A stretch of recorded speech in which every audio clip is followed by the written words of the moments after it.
No heat, no shelter, no mercy. When the temperature dropped to 40 below and train winds hit 60 below, most people would die in minutes. But during the Great Depression, over 2 million Americans had no choice but to ride these deadly winter freight trains. They weren't thrill seekers, they were desperate people who'd lost everything, and somehow they survived conditions that would kill most of us today, even with our fancy modern gear. This is how they did it. If you fall asleep to these, hit subscribe. Also, comment where you're listening from. Got people from New York to Berlin last time. Kinda cool thinking we're all drifting off together. Tonight's stop, the frigid freight trains of 1930s America during the Great Depression. Get comfortable. Seriously, fix your pillow. Pull that blanket up, because where we're going, you'll want to be warm. December 1932, Chicago. Your eyes snap open to complete darkness. For a second, you don't know where you are, then it hits you all at once, the violent shaking beneath you, the roar of steel wheels on track, and the cold. Dear God, the cold.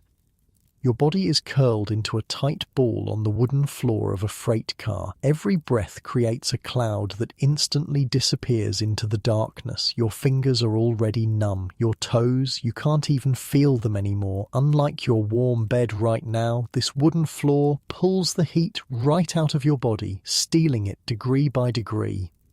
Jack Morgan, lucky to exactly nobody, had been on this train for maybe 20 minutes, and he was already wondering if they'd find his frozen body when they unloaded in Omaha. First night riding in winter, kid? The voice comes from the corner of the boxcar. Jack nearly jumps out of his skin. Jesus, who's there? Jack's voice cracks, betraying both fear and the first stages of hypothermia. A match strikes, illuminating a weathered face, deep wrinkles, grey stubble, eyes that have seen too much. The man looks like he's been riding these rails for 100 years. Name's Pete. Some folks call me Newspaper Pete. The match dies. Darkness again. And you, my friend, have about 15 minutes before you're in serious trouble. I'm fine, Jack stutters, teeth chattering uncontrollably. Pete's laugh is like gravel in a tin can. Yeah, and I'm the King of England. Listen, kid, it's 20 below out there. With this train moving at 40 miles an hour, that's a wind chill of about -60. You know what happens at -60? Before Jack can answer, Pete continues. Your skin freezes in under 5 minutes. Your core temperature drops so fast you get confused, then sleepy. That's the dangerous part, the sleeping. You lie down for a nap, you don't wake up. And judging by how you're shivering, you're already halfway there. Jack tries to stand, but his legs are wooden, unresponsive. The cold has taken deeper hold than he realized. I can't feel my feet, he admits. Another match flares. Pete is suddenly beside him, moving with surprising agility for a man his age. Thought so. First rule of winter riding, kid. You don't just hop a train with regular clothes and hope for the best. That's suicide. Pete's eyes narrow as he looks Jack over. Stock market? Jack nods. It's all most people need to say these days. The crash of 29 had taken everything. His job at the bank, his apartment, his fiancée. 3 years later, there were still men jumping from buildings in New York. Well, today's your lucky day, kid. You met me instead of the Grim Reaper. Now shut up and do exactly what I tell you. Pete reaches into a large sack and pulls out what looks like trash, newspapers, cloth strips, and what might once have been a canvas tarp. Take your coat off. Jack stares at him like he's insane. It's for freezing, Pete sighs. Kid, your cotton coat is worse than useless right now. It's soaked with your sweat from running to catch this train. Wet clothes kill in this weather. Now take it off before I have to drag your frozen corpse out of here in Iowa. Jack's fingers are too numb to work the buttons. Pete doesn't wait, just pulls a knife from his boot and slices them off in one quick motion. Hey, that was my only coat. and it was gonna be your death shroud. Now shut up and watch. I'm about to save your life with yesterday's Tribune. What happens next is like watching an artist at work. Pete's weathered hands move with practiced precision, unfolding newspapers and arranging them in specific patterns. The newspaper layer method, Pete explains, working quickly. Developed this myself over 4 winters on the rails. Newspapers got air pockets. Air pockets trap heat, but it's got to be done right. He starts with Jack's torso, wrapping sheets of newspaper around his chest and back in overlapping layers. Each sheet covers about 75% of the previous one, creating a seamless pattern. Gaps kill, Pete mutters as he works. One hole in your insulation and cold air gets in, warm air gets out. That's how you lose fingers and toes. The next 15 minutes are a masterclass in survival. Pete wraps Jack's entire body, torso, arms, legs, in layers of newspaper, securing each section with strips of cloth torn from what Jack realizes are old shirts and pants. Joints are tricky, Pete explains, paying special attention to Jack's elbows and knees. Movement creates tears, tears create gaps, gaps kill. He reinforces these areas with extra cloth and small pieces of canvas. "How do you know all this?" Jack asks, already feeling warmer despite being wrapped like a mummy in old Chicago Tribunes. Pete's eyes go distant for a moment. "Trial and error, kid. Lots of error. Saw too many frozen bodies my first winter. Men who thought a coat and a bottle of whiskey would keep them alive." He shakes his head. "Whiskey makes you feel warmer while it kills you faster, opens up your blood vessels, dumps all your heat out to your skin, then into the air." Jack is fascinated despite himself. "You learn this in the army or something?" "Nah, School of Hard Knocks. Now hold still." Pete pulls out a large overcoat, at least 2 sizes too big for Jack. "Charity bins special. Always go bigger in winter. Gotta fit all your newspaper layers underneath." The coat goes over Jack's newspaper-wrapped body. Then comes a canvas tarp, wrapped and secured with more cloth strips. Hand and foot protection next. Most important part, extremities freeze first. Jack's hands get wrapped in newspaper, then covered with wool socks, then enclosed in larger cloth bags that Pete tucks inside the coat sleeves. "Your feet are the biggest concern right now," Pete says, examining Jack's boots. "These are useless. Thin leather, probably wet inside from snow. Recipe for black toes." Black toes? Frostbite so bad they turn black and fall off. Seen it happen too many times. Jack feels sick. Pete doesn't seem to notice as he pulls off Jack's boots and socks in one motion. "Jesus, your feet are already white. Another hour and you'd be in trouble." Pete works even faster now. He wraps each of Jack's feet in newspaper, covers them with 3 pairs of socks pulled from his seemingly bottomless sack, and then produces a pair of oversized boots. Won't win any fashion contests, but they'll keep you alive, stuffed with more newspaper for insulation. The final touch is head protection. Pete wraps Jack's head and neck with newspaper, leaving only small openings for his eyes and mouth. Over this goes a wool cap and a scarf wrapped in an intricate pattern. "Up to 40% of your body heat escapes through an uncovered head," Pete explains.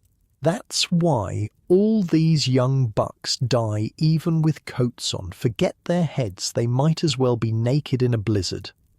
When Pete is finished, Jack looks like a bizarre mummy, wrapped in papers and rags. But the difference is immediate and shocking. For the first time since boarding the train, he's not shivering. Better, right? Pete grins, revealing several missing teeth. Now the important part. This isn't set and forget. Gotta check your layers every 30 minutes. Paper tears. You sweat. It gets wet. Wet paper doesn't insulate.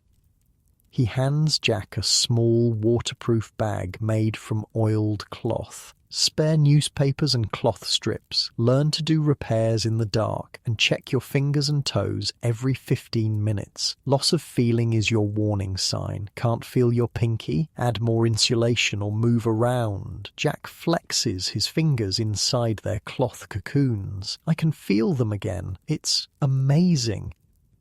Not amazing, just science and experience. Pete settles back into his corner of the car. Warm enough to hear a story now? Jack nods eagerly. There's something about this old hobo that commands respect. He's clearly survived conditions that have killed others. Good. 'Cause you need to understand what we're up against. Winter of 30, I was on a train like this one, headed through North Dakota. Temperature dropped to 40 below. Had a young guy with me, kinda like you. Name was Thomas. College boy who lost his scholarship when his daddy's business went bust. Pete's eyes go distant again, looking at something Jack can't see. He didn't listen, thought his fancy store-bought gloves were better than my newspaper method, found him in the morning, couldn't even close his eyes to bury him. They were frozen open. Jack swallows hard. Yeah, that's the reality out here. The freight cars don't care if you live or die. The weather sure as hell doesn't. The railroad bulls would rather beat you half to death than let you ride. Out here, the only thing between you and a frozen grave is what you know and how well you use it. Pete strikes another match, lights a small stub of candle. So I'm going to teach you everything. Not because I'm a nice guy, I'm not, but because winter riders look out for each other. It's the code. Someone taught me. Now I teach you. Someday you'll teach someone else. That's how we survive. The candle flickers, casting monstrous shadows across the boxcar walls. First lesson starts now. Take off your right mitten. Check your fingers. Tell me what you feel.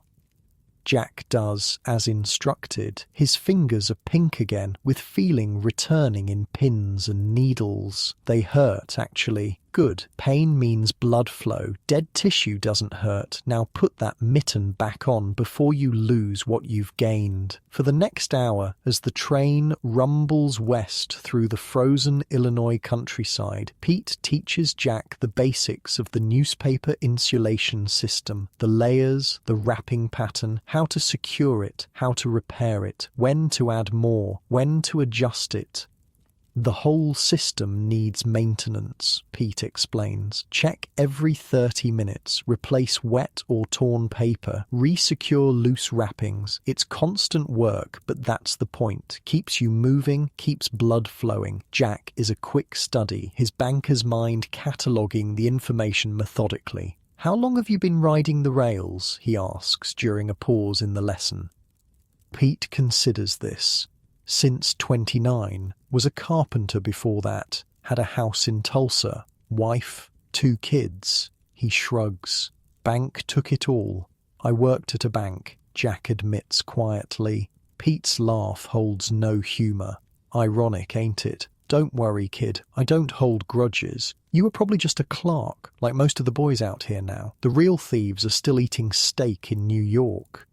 A sudden lurch of the train sends them both sliding towards the boxcar door. Jack's heart leaps into his throat as he scrambles for purchase on the wooden floor. Rule 2 of winter riding, Pete says calmly, not even bothering to brace himself. Always know where you are in the car. Count paces from each wall. Know where the doors are. Know where the supports are. Your life might depend on grabbing something solid in the dark.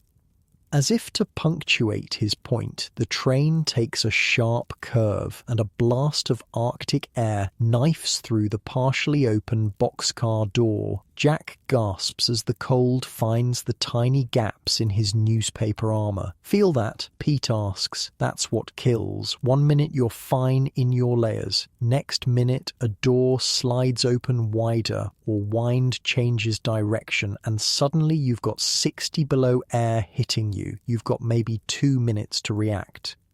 What do I do if that happens? Jack asks, trying to keep the fear from his voice. Depends where it hits you. If it's your hands or feet, tuck them deeper into your coat. If it's your face, cover everything but your eyes with your scarf. If it's your whole body...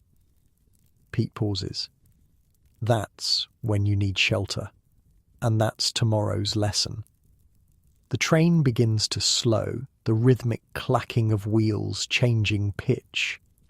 Water stop, Pete says, instantly alert. Now you learn about bulls.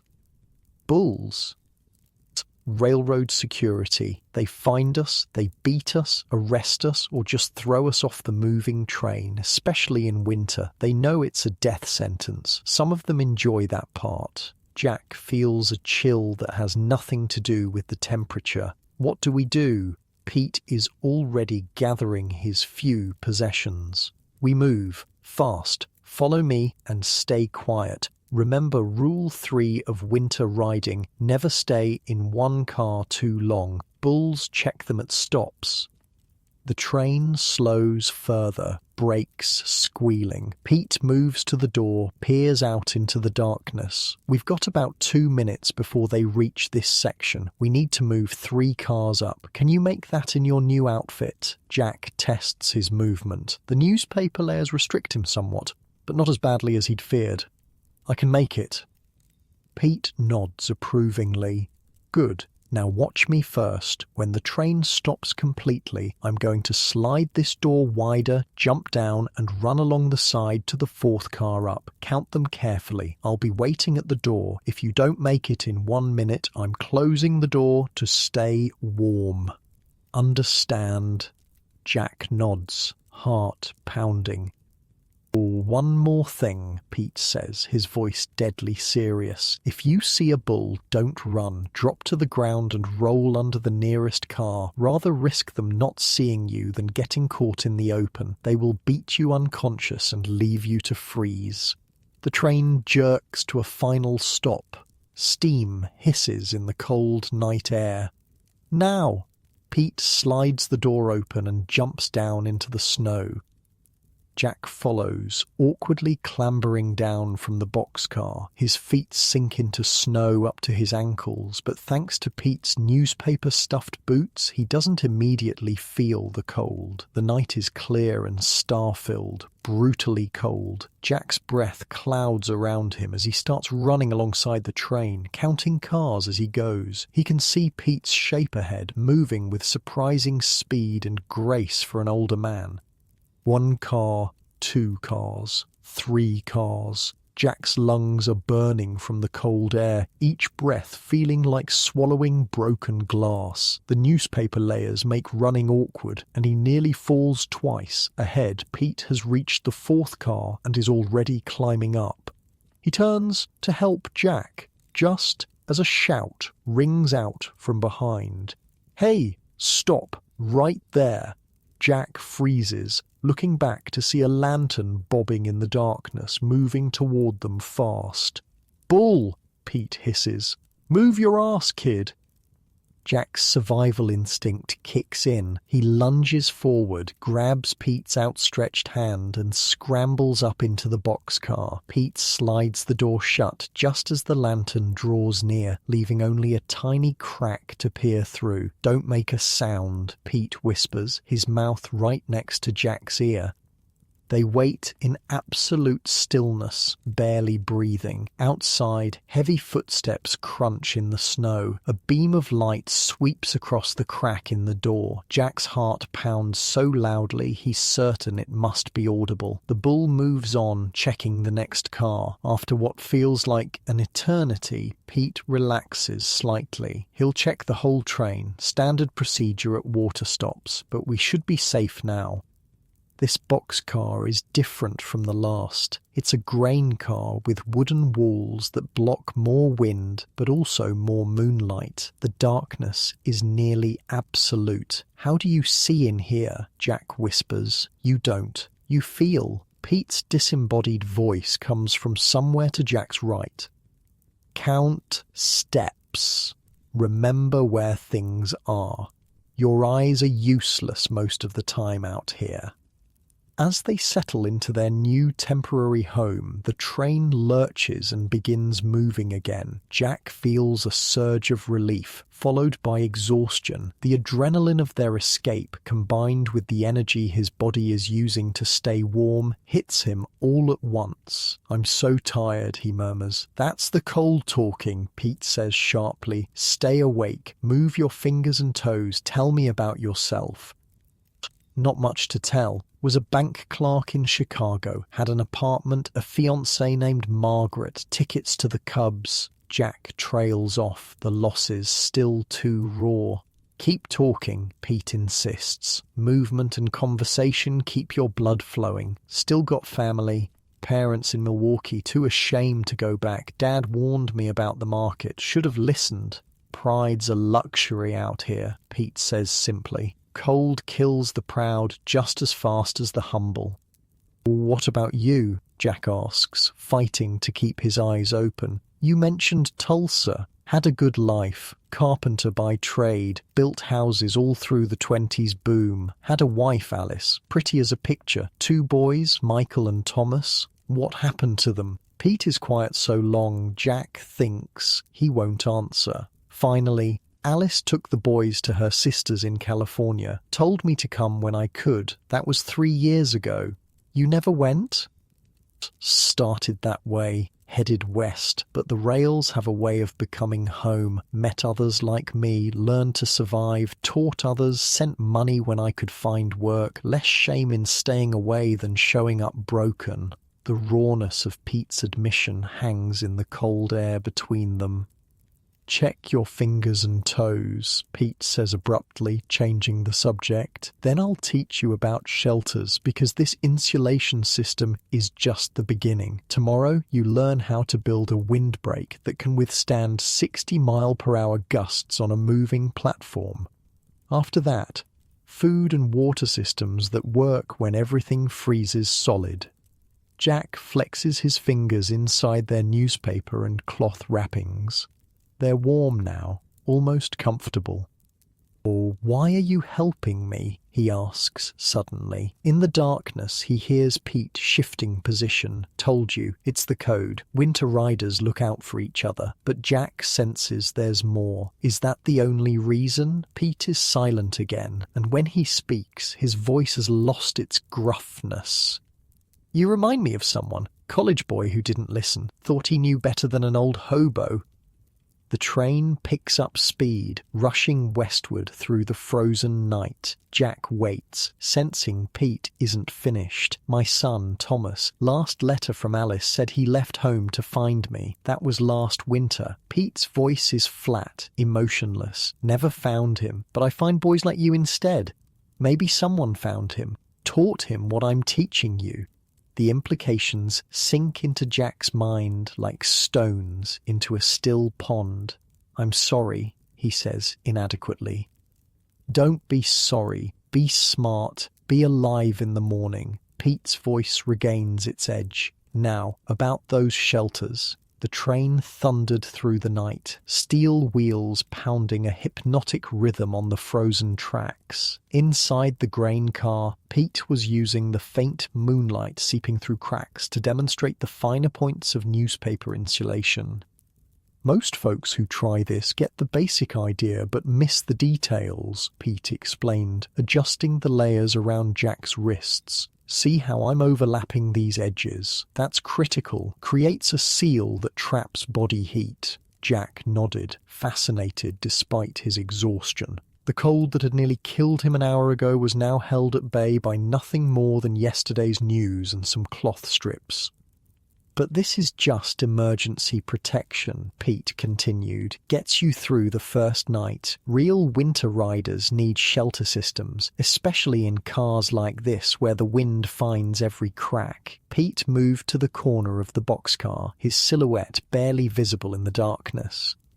"This is where you want to be. Corner gives you 2 walls, cuts wind exposure in half." He pulled items from his pack, what looked like wooden slats, a coil of rope, and canvas scraps. Always collect materials during daylight stops. Railroad yards are full of useful junk if you know what to look for. Won't the bulls catch you scavenging? Jack asked. Pete's laugh was dry. Bulls patrol riding spots, not scrap piles. Look like you belong. Walk with purpose. Nobody looks twice. Jack watched as Pete began constructing something in the corner. Even in near darkness, his movements were precise, practiced. What are you building? Corner shelter, triangular windbreak, gives maximum protection with minimum materials. Pete worked methodically, positioning a horizontal support beam across the corner approximately 4 feet from the floor. He secured it with rope to create a frame that extended about 6 feet along each wall. Framework has to support covering materials while resisting wind pressure on a moving train at 45 miles per hour. That's like a constant hurricane. Jack moved closer, intrigued. Where did you learn engineering like this? Told you I was a carpenter. Built houses for 15 years. Same principles apply, just smaller scale and moving at 50 miles per hour. Pete positioned vertical supports every 2 feet along the horizontal beam, creating a framework that looked surprisingly solid. Now for the covering system. This is where most folks mess up. They use a single layer, wind tears it apart in minutes. From his seemingly bottomless pack, Pete produced a folded canvas tarp, several blankets, and more newspapers. Multiple layers, outer layer deflects wind and moisture. He stretched the canvas over the framework, securing it with rope at multiple points. Has to be drum tight. Any flapping tears the material and creates noise. Noise attracts bulls. Next came the inner layer. Blankets positioned about 6 inches inside the canvas, creating an air gap. Air gap is crucial. Extra insulation. Same principle as the newspaper layers on your body. Pete then addressed the floor. Ever notice how cold seeps up through your feet when standing on ice? Same thing happens in a metal boxcar. Floor barrier is critical. He laid down cardboard, newspaper, and a thin blanket, extending about 2 feet beyond where they would sit. Thermal barrier prevents cold transfer from the metal floor, saves your ass. Literally, sit directly on metal at these temperatures and your backside freezes in minutes. Jack was impressed. The makeshift shelter looked surprisingly effective, creating a protected space in the corner of the otherwise brutally cold boxcar. What about getting in and out? Jack asked. Entrance system, Pete said, demonstrating an overlapping flap in the covering. Opens from inside, seals tight when closed. Position it away from the wind direction. Creates a vestibule area for removing snow and ice before entering the main shelter. Jack nodded, trying to memorize every detail. His life might depend on this knowledge soon. Ventilation control next, Pete continued. Carbon monoxide is a killer in enclosed shelters, needs small adjustable openings near the top. He indicated small flaps that could be opened or closed, positioned to create air circulation without drafts. Can be quickly sealed if temperatures drop too low. The entire structure was anchored to solid parts of the boxcar with an intricate web of ropes. Anchor system distributes stress across the framework, has to flex with train movement while maintaining structural integrity. Pete stepped back, surveying his work. Quick release connections here and here. He pointed to specific knots. If bulls discover us, shelter can be dismantled in seconds. All materials arranged for rapid packing.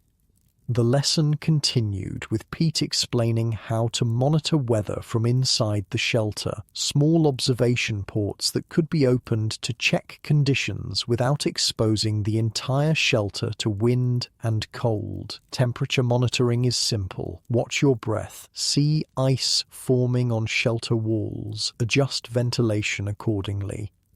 When the shelter was complete, Pete gestured for Jack to enter. The difference was immediate and remarkable. Outside, the boxcar was a frozen metal tomb. Inside Pete's shelter, it was merely cold rather than lethal. "This is amazing," Jack said, genuine admiration in his voice. Pete shrugged off the compliment. "Not amazing. Necessary. Now get some sleep. I'll take first watch." "Watch for what?"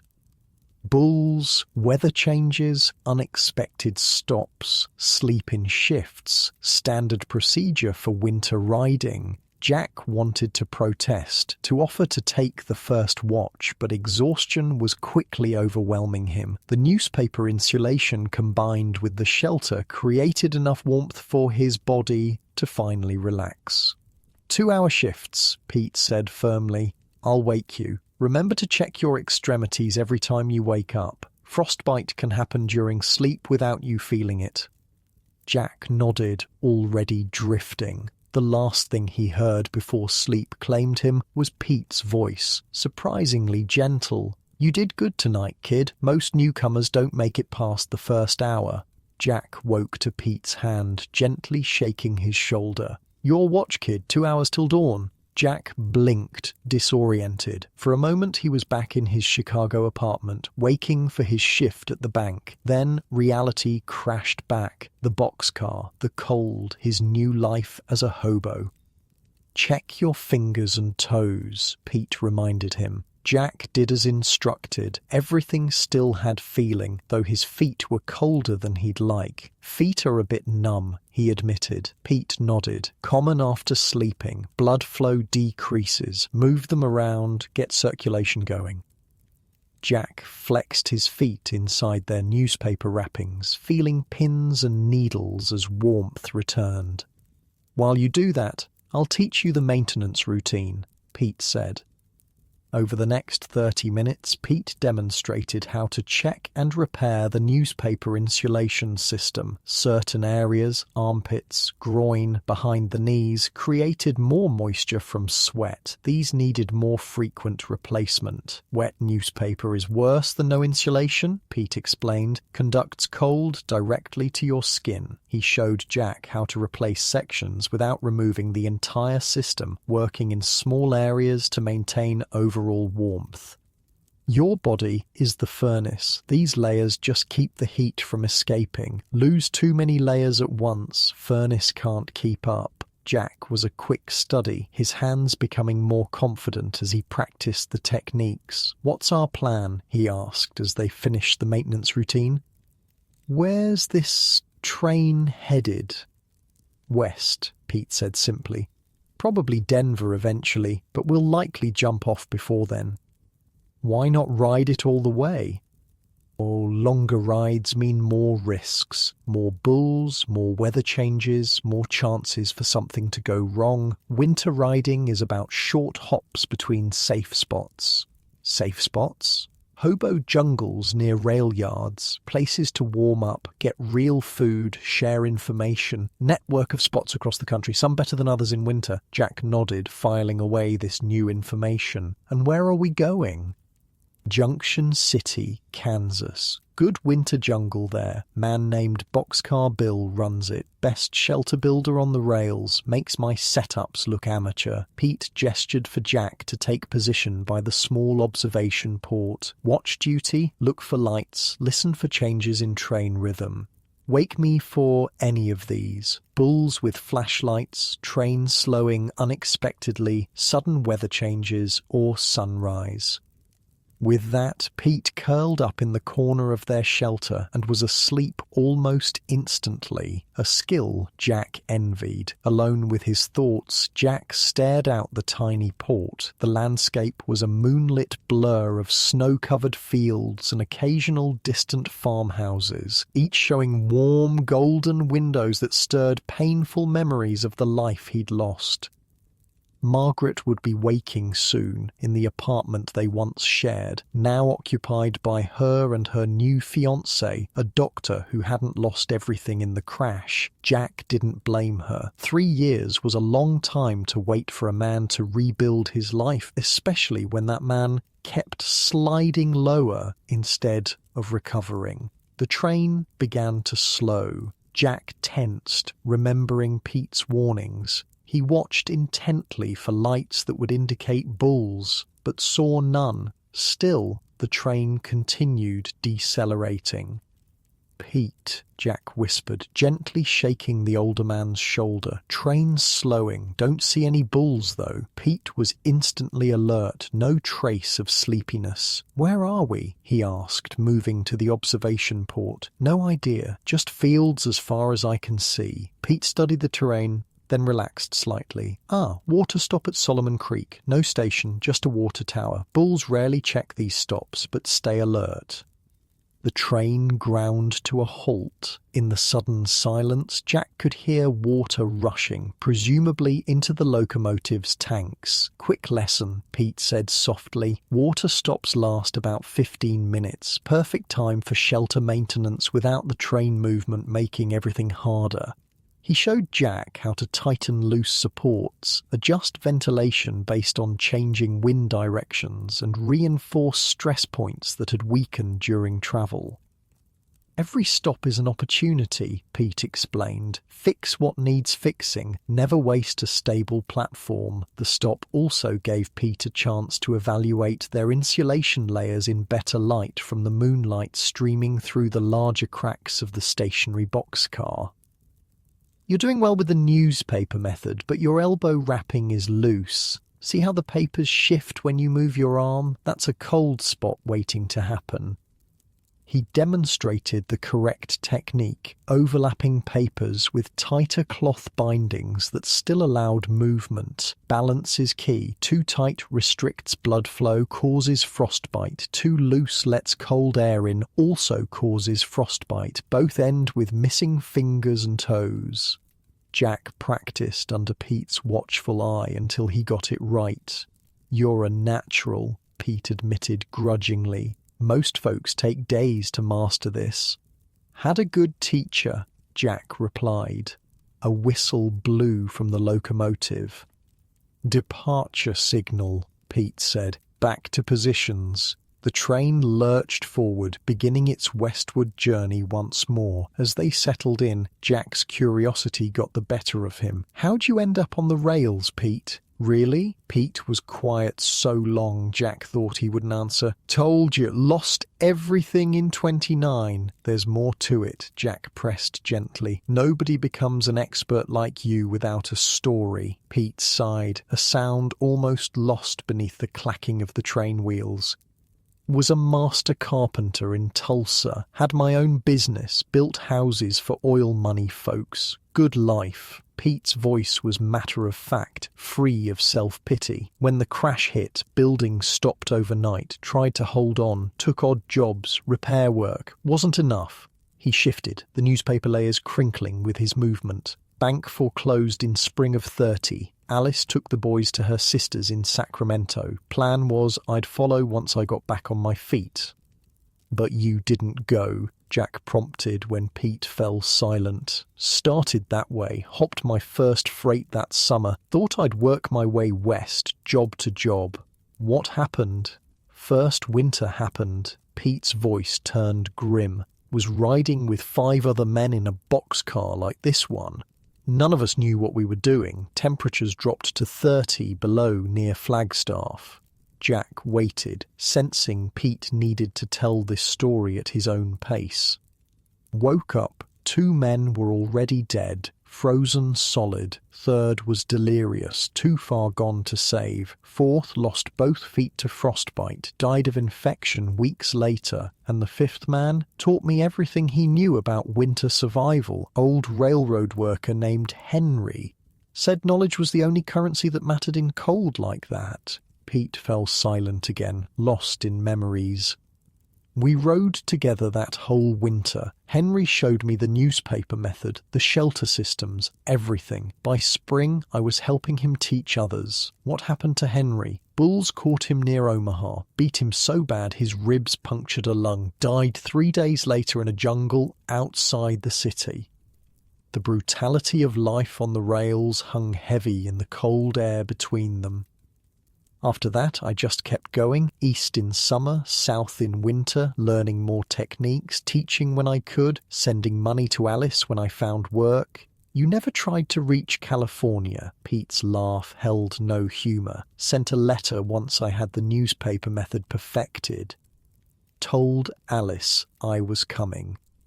She wrote back that Thomas had left home to find me, said he was riding the rails, looking for his father. Jack understood now. That's why you're out here still, looking for him. Pete nodded. Been 3 years, ridden every major line, checked every jungle, asked every rider I meet. No sign of him? Stories, rumors. Boy fitting his description seen in Denver, in Seattle, in Chicago. Always just missed him, or wasn't him at all. The train took a sharp curve, and both men braced themselves against the shelter wall. So I keep riding, Pete continued once the train straightened out. Keep teaching. Figure if I can't find him, maybe I can make the rails safer for him, and for boys like you who don't know any better than to jump a freight in winter with nothing but a thin coat. Jack didn't know what to say. The man's dedication to finding his son was both heartbreaking and admirable. We'll find him, Jack said finally, surprising himself with the conviction in his voice. Pete gave him a long look.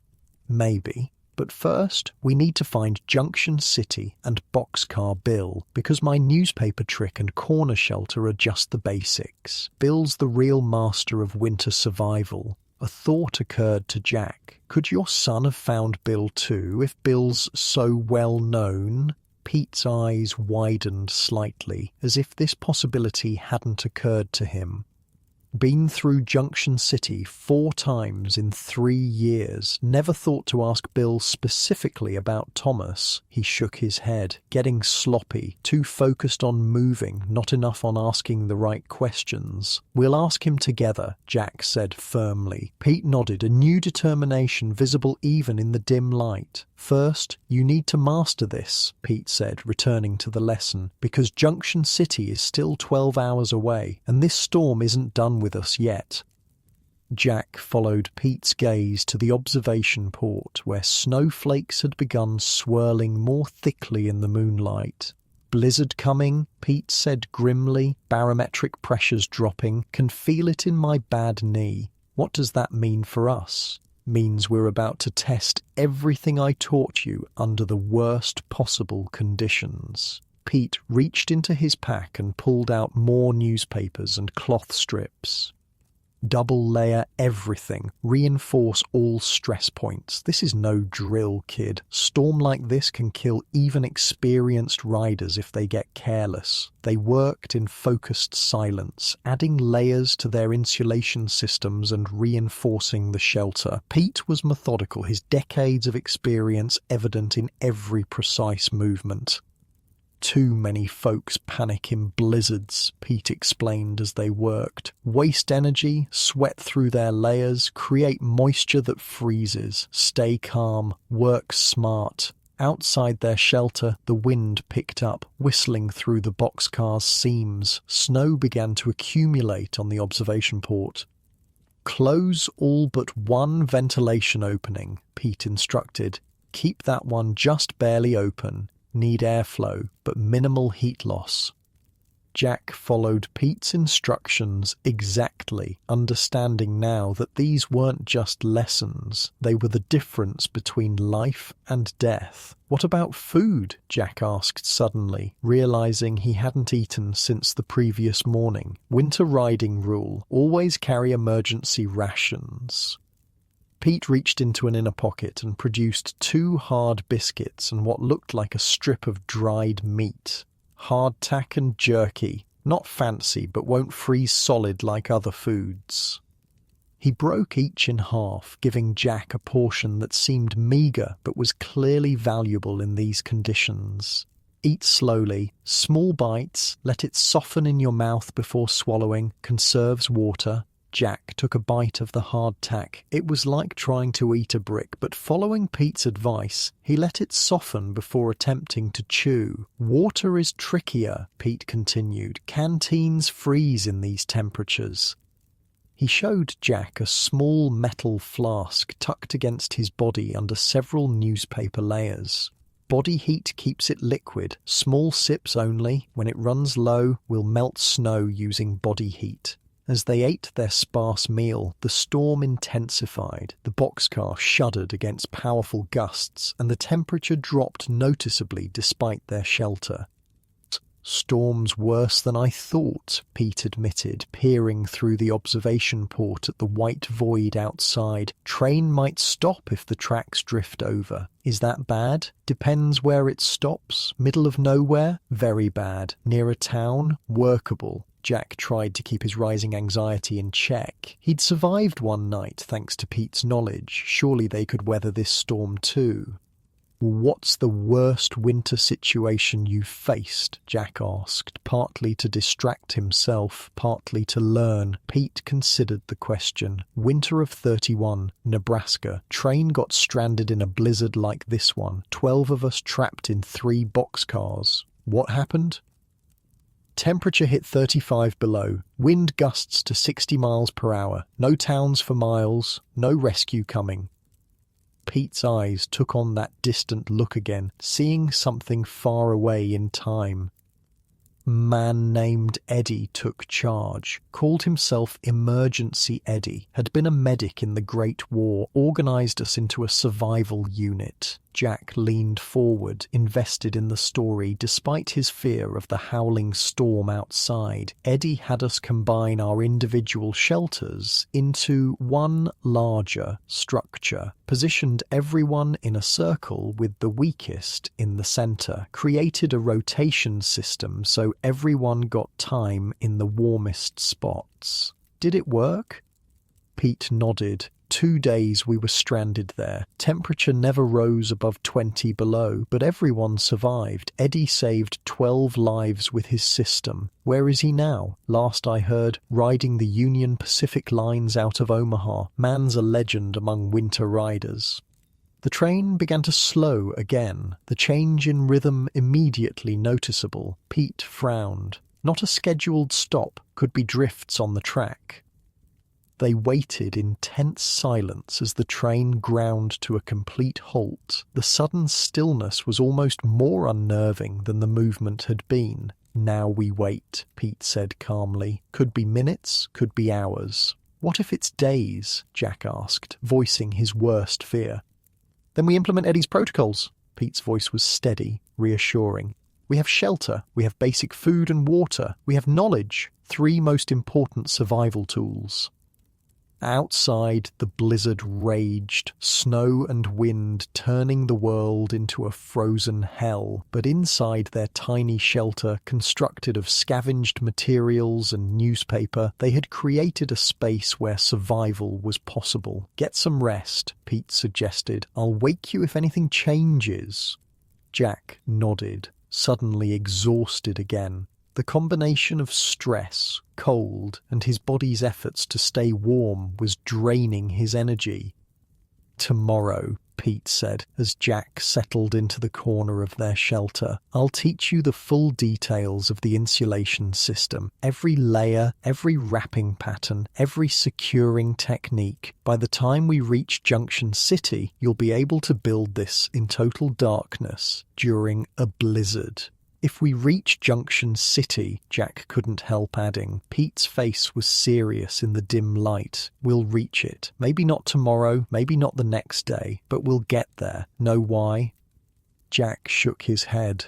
"Because giving up isn't an option out here. The minute you think you might not make it is the minute you start making fatal mistakes. On the winter rails, confidence isn't a luxury. It's a survival tool." With that wisdom echoing in his mind, Jack closed his eyes. The last thing he heard before drifting off was Pete's voice, reciting what sounded like a mantra. The railroad don't care if you freeze. The weather don't care if you starve. The only thing between you and death is what you know and how well you can use it when everything goes wrong. Jack woke to silence. The constant rumble of wheels on tracks that had been his lullaby was gone, replaced by an eerie quiet broken only by the occasional moan of wind. "We stopped?" he asked, his voice thick with sleep. Pete nodded, peering through the observation port. Sometime in the night, snows drifted over the tracks ahead, crews probably waiting for a plow. How long will that take? Could be hours, could be days. Pete didn't sugarcoat it. Blizzards let up a bit, but we're not going anywhere soon. Jack felt a surge of panic that he fought to control. Stranded in the middle of nowhere in sub-zero temperatures wasn't how he'd planned to die. "Relax, kid," Pete said, reading his expression. "This ain't my first rodeo, or my first stranded train." He gestured to their shelter. "We've got protection from the elements, we've got some food and water, and most importantly, we know how to not die in this weather. That puts us ahead of most folks out there." Jack nodded, trying to find confidence in Pete's calm demeanor. "Now check your extremities," Pete instructed. "Fingers and toes, tell me what you feel." Jack wiggled his fingers inside their cloth coverings. They were cold but responsive. His toes were similarly chilled but not numb. He reported this to Pete, who nodded approvingly. "Good, time for insulation maintenance." They spent the next hour carefully replacing damp newspaper with dry sheets from Pete's waterproof bag, section by section, to avoid exposing too much skin to the cold at once. "The train not moving actually helps," Pete explained as they worked. "Less wind penetration, stable platform for repairs. Take advantage of it." As Jack finished rewrapping his left arm, a thought occurred to him. What about the other people on this train? There must be other riders. Pete's expression darkened. "Almost certainly. And if they don't know what we know, they're in trouble." Jack didn't need to ask what kind of trouble. He'd nearly frozen to death himself before Pete found him. "We should help them," Jack said firmly. Pete studied him for a long moment. "Risky. Moving between cars in this weather exposes us. Plus, not all riders welcome help." "You helped me. That's different." "How?" Pete didn't have a ready answer for that. "Look," Jack pressed. "You said it yourself. Winter riders look out for each other. It's the code." Pete sighed, a cloud of vapor in the frigid air. "You're using my words against me. Not fair." But there was no real resentment in his voice. "All right. We'll check the adjacent cars, but we move smart, stay together, and if I say we turn back, we turn back. Deal?" Jack nodded.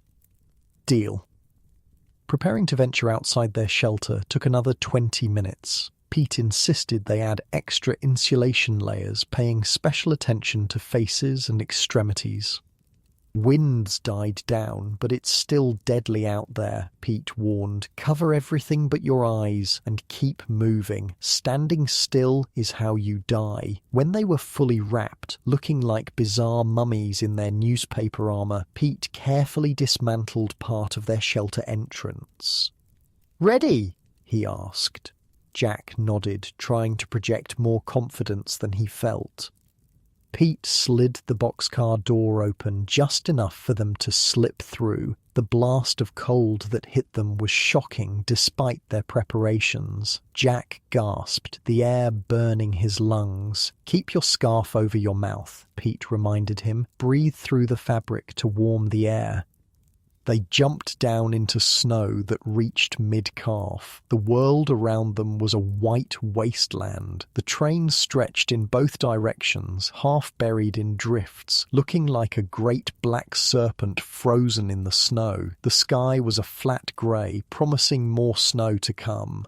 "Next car first," Pete said, his voice muffled by his scarf. "Move quick but careful. Fall in this cold. Get snow inside your layers. You're in trouble." They trudged through the snow alongside the train, each step requiring effort. Jack could already feel the cold trying to penetrate his newspaper armor, probing for weaknesses. The next car was another boxcar, its door frozen shut. Pete produced a metal tool from inside his coat and worked it into the gap, leveraging the door open with a screech of protesting metal. "Hello," Pete called into the darkness. "Anybody riding?" Silence answered him. "Empty," Pete concluded. "Let's check the next one." They continued down the line, checking each car. The third car held a surprise. A family of 4 huddled together in a corner, shivering violently in clothes woefully inadequate for the conditions. "Jesus," Pete muttered. Then, louder, "You folks all right?" The man looked up, his face pale with cold. "Who's asking?" "Name's Newspaper Pete. This is Jack. We're riders." "We're not looking for trouble," the man said warily. "Just trying to get to my brothers in Colorado. Lost our farm in Nebraska." Pete's voice softened. "Not here for trouble. Here to help. You and your family are in danger in this cold." The man's suspicion visibly warred with desperation. His wife and 2 small children, a boy and girl no older than 8, were clearly suffering. "What kind of help?" he finally asked. For the next hour, Pete taught the family his newspaper insulation technique using their own small supply supplemented with sheets from his waterproof bag. Jack helped, demonstrating what Pete had taught him the previous night. "Layers overlap like this," Jack explained to the woman as he showed her how to wrap her daughter's legs. "No gaps. Gaps let cold air in." Pete, meanwhile, was instructing the man on how to build a basic corner shelter using materials they had available. A tarp, some rope, and wooden slats pried from a broken crate. "Won't be pretty, but it'll cut the wind and trap some heat," Pete explained. The family's gratitude was palpable as their makeshift insulation and shelter began to take effect. Colour returned to the children's faces, and they stopped shivering quite so violently. "We can't thank you enough," the woman said, tears in her eyes. "We thought—" She didn't finish, but she didn't need to. "Winter riding has rules," Pete said simply. "First rule, knowledge gets shared. Someone taught me, I taught Jack, now we're teaching you. Someday, you'll teach someone else." The man nodded solemnly. "I won't forget this." "Make sure you don't," Pete replied, "because out here, what you know is the only thing standing between you and freezing to death." As they prepared to leave, the man introduced himself. "Name's Frank Miller. This is my wife Sarah, kids James and Rebecca." Pete hesitated, then asked, "You been riding long? Meet many other riders?" "About 2 months now. Met quite a few." "Why?" "I'm looking for someone. My son, name's Thomas. Looks a bit like me, but younger. Dark hair, scar on his right cheek from a bicycle accident." Frank shook his head. "Sorry, haven't seen anyone matching that description." Pete nodded, disappointment evident despite his attempt to hide it. "If you do, tell him his father's looking for him, following the main lines. Junction City, Kansas is our next stop. We'll keep an eye out," Frank promised. Back outside, Pete and Jack continued their sweep of the train. 2 more cars yielded no riders, but in the 6th car they found an elderly man alone, nearly unconscious from hypothermia. "Bad case," Pete muttered, kneeling beside him. "Help me get his wet clothes off. They're worse than nothing at this point." Together, they stripped the old man of his sodden jacket and pants, replacing them with layer after layer of newspaper bound with cloth strips. "Got to warm his core first," Pete explained as they worked. "Extremities can wait. Heart needs to keep pumping." They wrapped the man in every dry blanket and piece of canvas they could find. Then Pete instructed Jack to lie next to him. Body heat. Best way to warm someone in these conditions. Jack did as instructed, pressing himself against the shivering old man despite the discomfort and smell. Pete positioned himself on the other side, creating a human sandwich with the hypothermic man in the middle. Had a doctor in the Great War who saved men this way, Pete explained, called it the Hobo heating system. 3 men survive where one would die. After what seemed like an eternity, the old man's violent shivering subsided and his breathing grew steadier. His eyes fluttered open, confusion evident. "What? Who are you fellas?" he croaked. "Just passing through," Pete said. "You were in trouble. Cold got to you." Understanding dawned on the old man's weather-beaten face. "Wouldn't be the first time. Name's Whiskey Joe. Been riding these rails since before you boys were born. You should know better than to wear wet clothes in this weather, Joe," Pete said. No judgment in his voice, just concern. "Fell asleep too close to the door. Snow blew in when the storm hit." Joe shook his head. "Rookie mistake. Getting old, I guess." "Happens to all of us," Pete replied. "You heading anywhere specific?"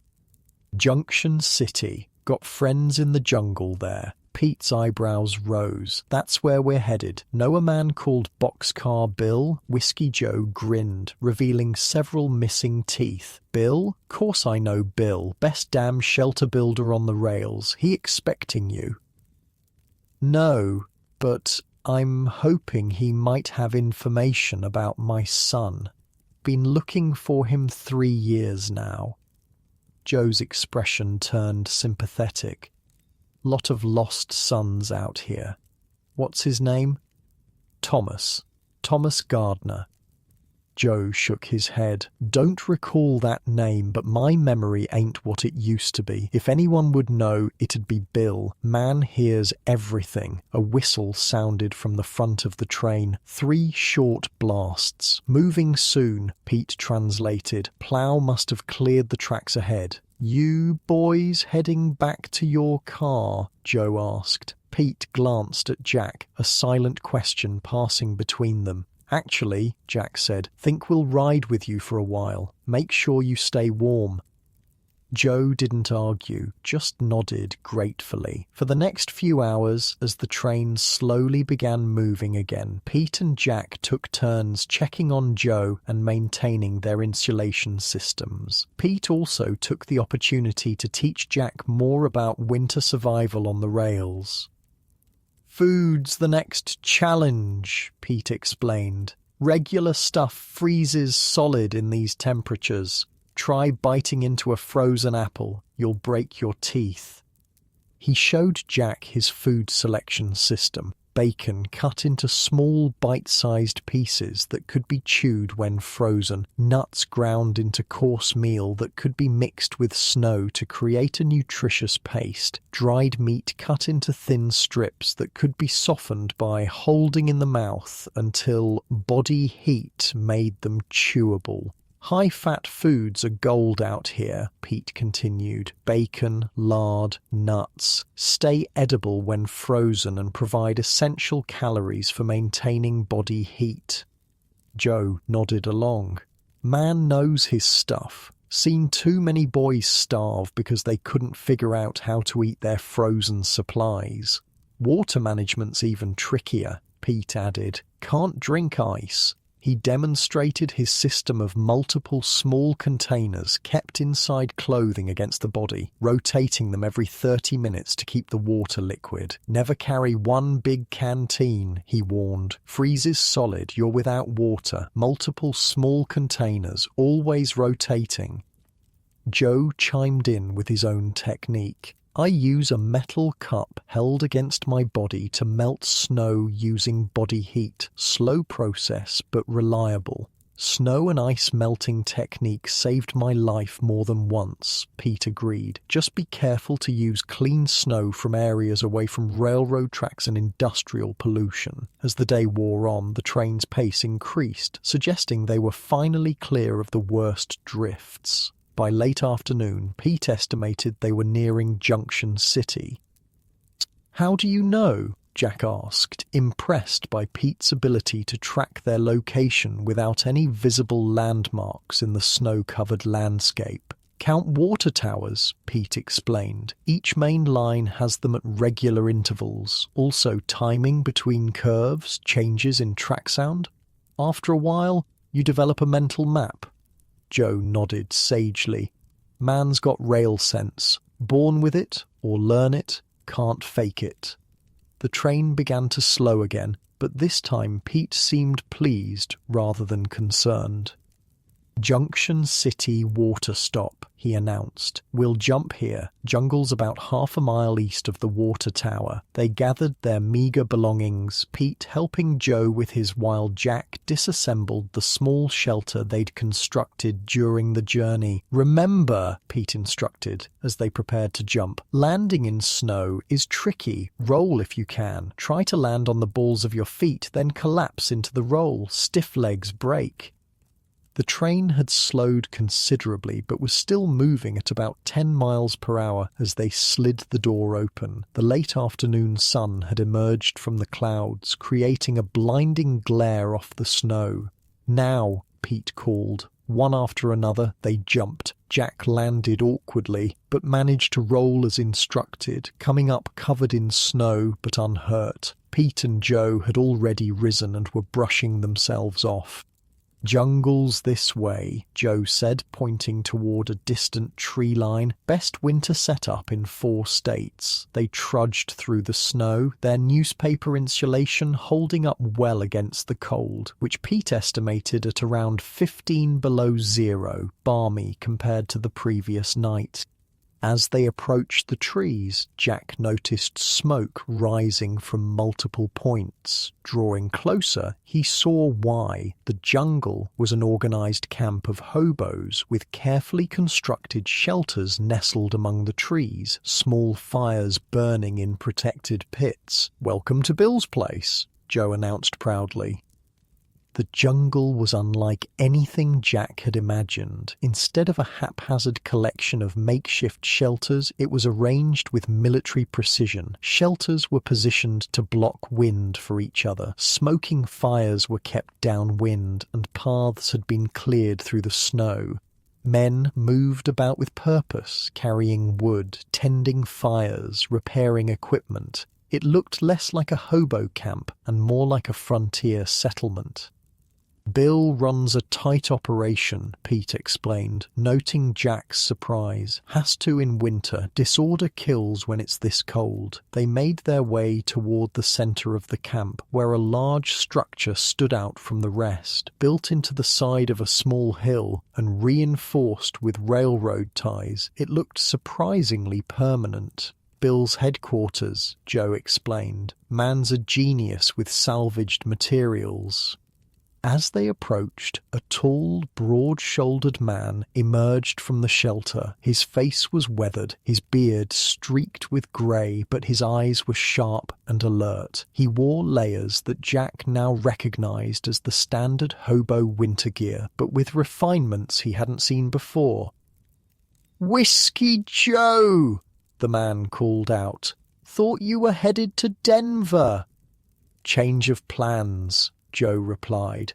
"Got caught in that blizzard. These boys saved my hide." The man turned his attention to Pete and Jack, assessing them with experienced eyes. "Newspaper Pete," he said, recognition dawning. "Been a while." "Too long, Bill," Pete replied, the two men clasping hands firmly. "And who's the greenhorn?" Bill asked, nodding toward Jack. "Jack Morgan. Found him freezing in a boxcar out of Chicago. Been teaching him the newspaper method." Bill looked Jack over appraisingly. "He's still alive, so you must have taught him right." He gestured toward his shelter. "Come on in. Got a stove going." The interior of Bill's shelter was a revelation. Built partially underground, it used the Earth's insulation properties to maintain a temperature that, while not warm by normal standards, felt positively tropical after the bitter cold outside.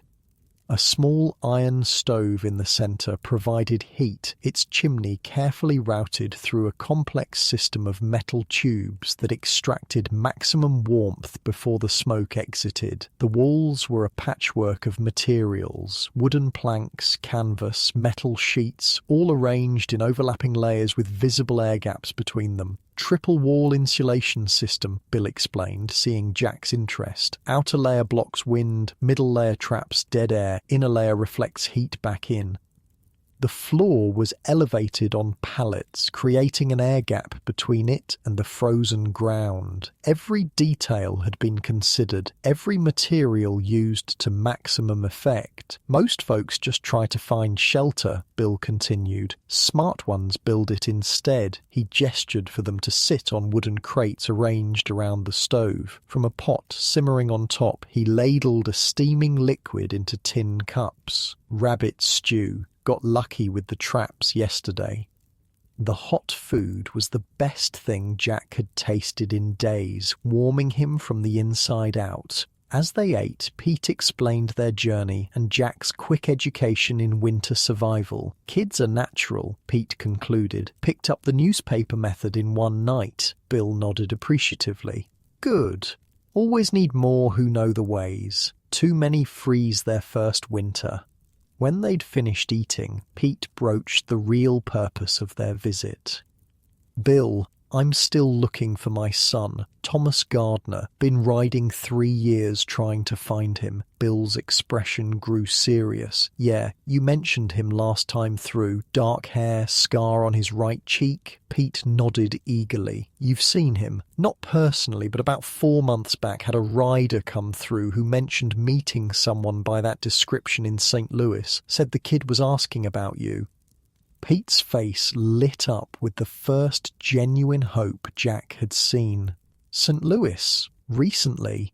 Well, summertime. Kid was headed west, Ryder thought, following the Union Pacific. Pete absorbed this information, clearly calculating routes and timetables in his head. That's the first solid lead I've had in years, he said softly. Bill nodded sympathetically. Rails are a big place, easy to miss someone even if you're looking for each other.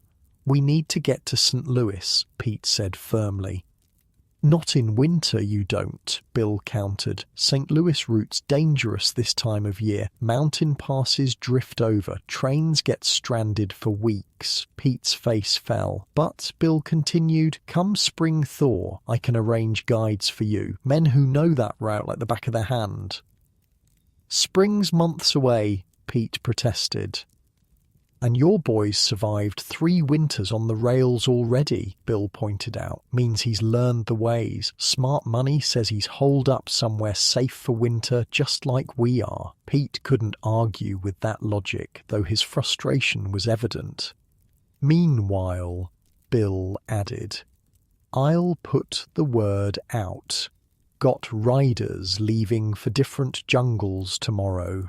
Have them ask about Thomas. I'd appreciate that, Pete said sincerely. Bill turned to Jack. How about you, Greenhorn? You sticking with Pete or got your own destination? Jack hadn't thought that far ahead. His only plan when jumping that first freight had been to get away from Chicago and the memories it held. Thought I might head west eventually, Jack said. Find work in California, maybe. California's crawling with men looking for work, Bill said bluntly. Not saying don't go, just saying don't expect it to be easier there. Jack nodded, absorbing this reality check. For now, he said, I'm sticking with Pete. Man saved my life. Least I can do is help him find his son. Pete looked at him with surprise, then gratitude. Well, you're both welcome here until the worst of winter passes, Bill offered. Got space in the common shelter, only rules. Contribute what you can, share what you know, respect the camp. Seems fair, Pete agreed.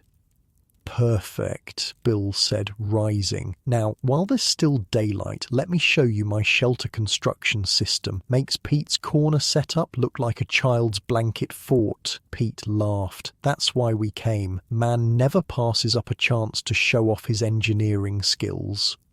As they exited the shelter into the fading afternoon light, Jack realized he'd found something he hadn't expected on these frozen rails. A community bonded not by place or background, but by shared knowledge and the simple determination to survive. Bill led them through the camp, pointing out the various shelter designs and explaining the principles behind each. His expertise was obvious, his understanding of materials and weather profound. In newspaper, Pete knows body insulation better than anyone, Bill acknowledged. But shelter's where I shine. Together we've probably saved more lives than most doctors. Jack absorbed every word, every technique. He'd entered this world by desperation, but he was beginning to see that survival here required more than luck. It required knowledge, discipline, and a willingness to learn from those who'd mastered the harsh realities of life on the winter rails.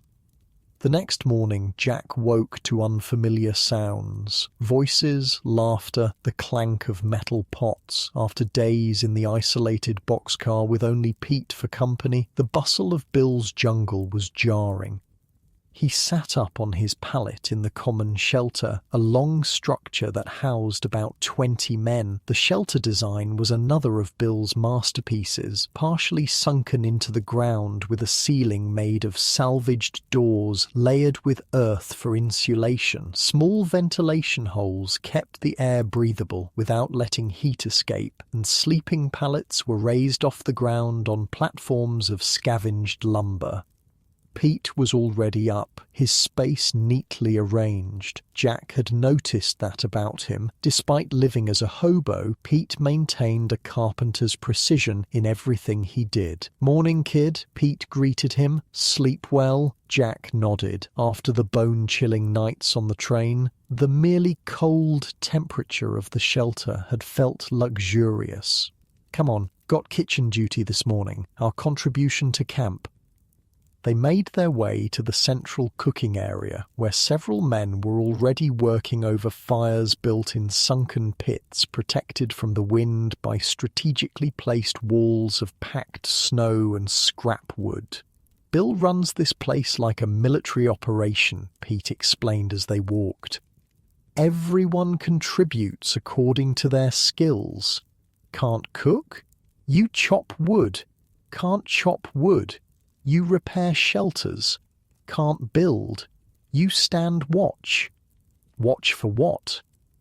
Bulls, mostly. Camp like this, organised and permanent railroad security would love to clear it out. Also, locals looking for trouble. Hard times bring out the worst in some folks. At the cooking area, they were put to work by a thin man with a handlebar moustache who introduced himself as Chef, though Jack doubted that was his real name. "You're on potato detail," Chef informed them, pointing to a sack of wrinkled potatoes. These were rescued from a produce car last week, bit frozen but still good. For the next hour, Jack and Pete peeled and chopped potatoes for the morning stew. Around them, the camp came fully to life as men emerged from various shelters to begin their daily tasks. Jack was struck by the diversity of the group. There were former businessmen like himself, skilled labourers like Pete, veterans of the Great War, farmers who'd lost their land, and young men who'd never had the chance to establish themselves before the crash hit. "How many people stay here?" Jack asked as they worked. "Varies," Pete replied. "Core group of about 30 year-round. In winter can swell to 80 or more as riders hole up to avoid the worst cold. Bill never turns anyone away, but he insists they learn the ways and contribute. How does he feed everyone? Combination of foraging, trapping, midnight shopping from railroad cars, and charity from sympathetic locals." Pete lowered his voice. "Bill's got an arrangement with a couple of grocers in town. They set aside damaged goods that would get thrown out anyway." Camp sends men in rotation to collect it after hours. Jack nodded, understanding the delicate balance between theft and survival. In the Depression's fourth harsh winter, such distinctions had blurred for many. Their potato duty complete, Chef assigned them to water collection. This involved taking clean snow from designated collection points and melting it in large metal tubs positioned near the cooking fires. Snow collection has strict rules, Pete explained as they worked. Only take from marked areas. No yellow snow, obviously. No snow that might have chimney soot or other contaminants. Water's as important as shelter out here. As they finished filling the water barrels, a commotion at the edge of camp caught their attention. 3 men were supporting a 4th who appeared unable to walk on his own. "Frostbite," Pete muttered, immediately moving toward the group. Jack followed, watching as the injured man was carried to a shelter near Bill's headquarters that Pete identified as the camp infirmary. "Dr. Carl," someone shouted, "got a bad one." A thin, elderly man with wire-rimmed glasses emerged from a nearby shelter. Despite his age, he moved with purpose, directing the carriers to bring the injured man inside the infirmary. Pete and Jack joined the small crowd that had gathered outside. "What happened?" Pete asked a man standing next to them. Grover's group was hunting. Eddie here got separated in a whiteout, spent the night in a makeshift shelter, but it wasn't enough. By the time they found him this morning, his feet were already turning black. Jack felt sick. He'd heard about frostbite, but had never seen its effects firsthand. After a tense wait, Dr. Carl emerged from the infirmary. His expression was grim. "Both feet are severely frostbitten," he announced to the gathered men. "The right one, I'll have to amputate below the ankle. Left one might be saved if we're lucky." A murmur ran through the crowd. Everyone understood what this meant for a hobo. The end of independent travel, likely a life of begging if he survived at all. "Need volunteers," Dr. Carl continued. 2 to assist with the procedure, 3 to search for medicine. Pete immediately stepped forward. "I've assisted with field surgeries before, during the war." The doctor nodded gratefully. "Good, you're with me." 2 others volunteered to go to town to search for medical supplies, alcohol, clean bandages, and if possible, actual medicines from sympathetic doctors or pharmacists. "What can I do?" Jack asked, feeling helpless. "Kitchen duty just became all day," Pete told him. "These men will need hot food when they return, and after surgery, Eddie will need broth and soft foods. It's not glory work, but it matters." Jack nodded, accepting the assignment. As the crowd dispersed to their various tasks, the crisis response impressed him. There was no panic, no confusion, just immediate, coordinated action. Back at the cooking area, Jack found Chef already reorganizing the day's meal plan. "We'll need more broth now," Chef said without preamble. "Start another pot. Use those chicken bones from yesterday and whatever vegetables we've got left." Jack worked alongside 3 other men, all focused on their tasks. No one talked much, but there was a sense of shared purpose. They weren't just cooking, they were contributing to the camp's survival mechanism. As the day progressed, Jack learned more about the jungle's food systems from Chef, who turned out to be a former restaurant owner from Philadelphia. "Winter food's all about preservation and prevention," Chef explained as they worked. "Prevent freezing when possible, preserve what you can't keep fresh, and always, always have emergency rations that can be eaten frozen if necessary." He showed Jack the camp's food storage systems, root vegetables buried in straw-lined pits dug into the ground below the frost line, meat preserved by smoking or drying, flour and grains stored in sealed metal containers to keep out moisture and vermin. Most important lesson, Shitsall: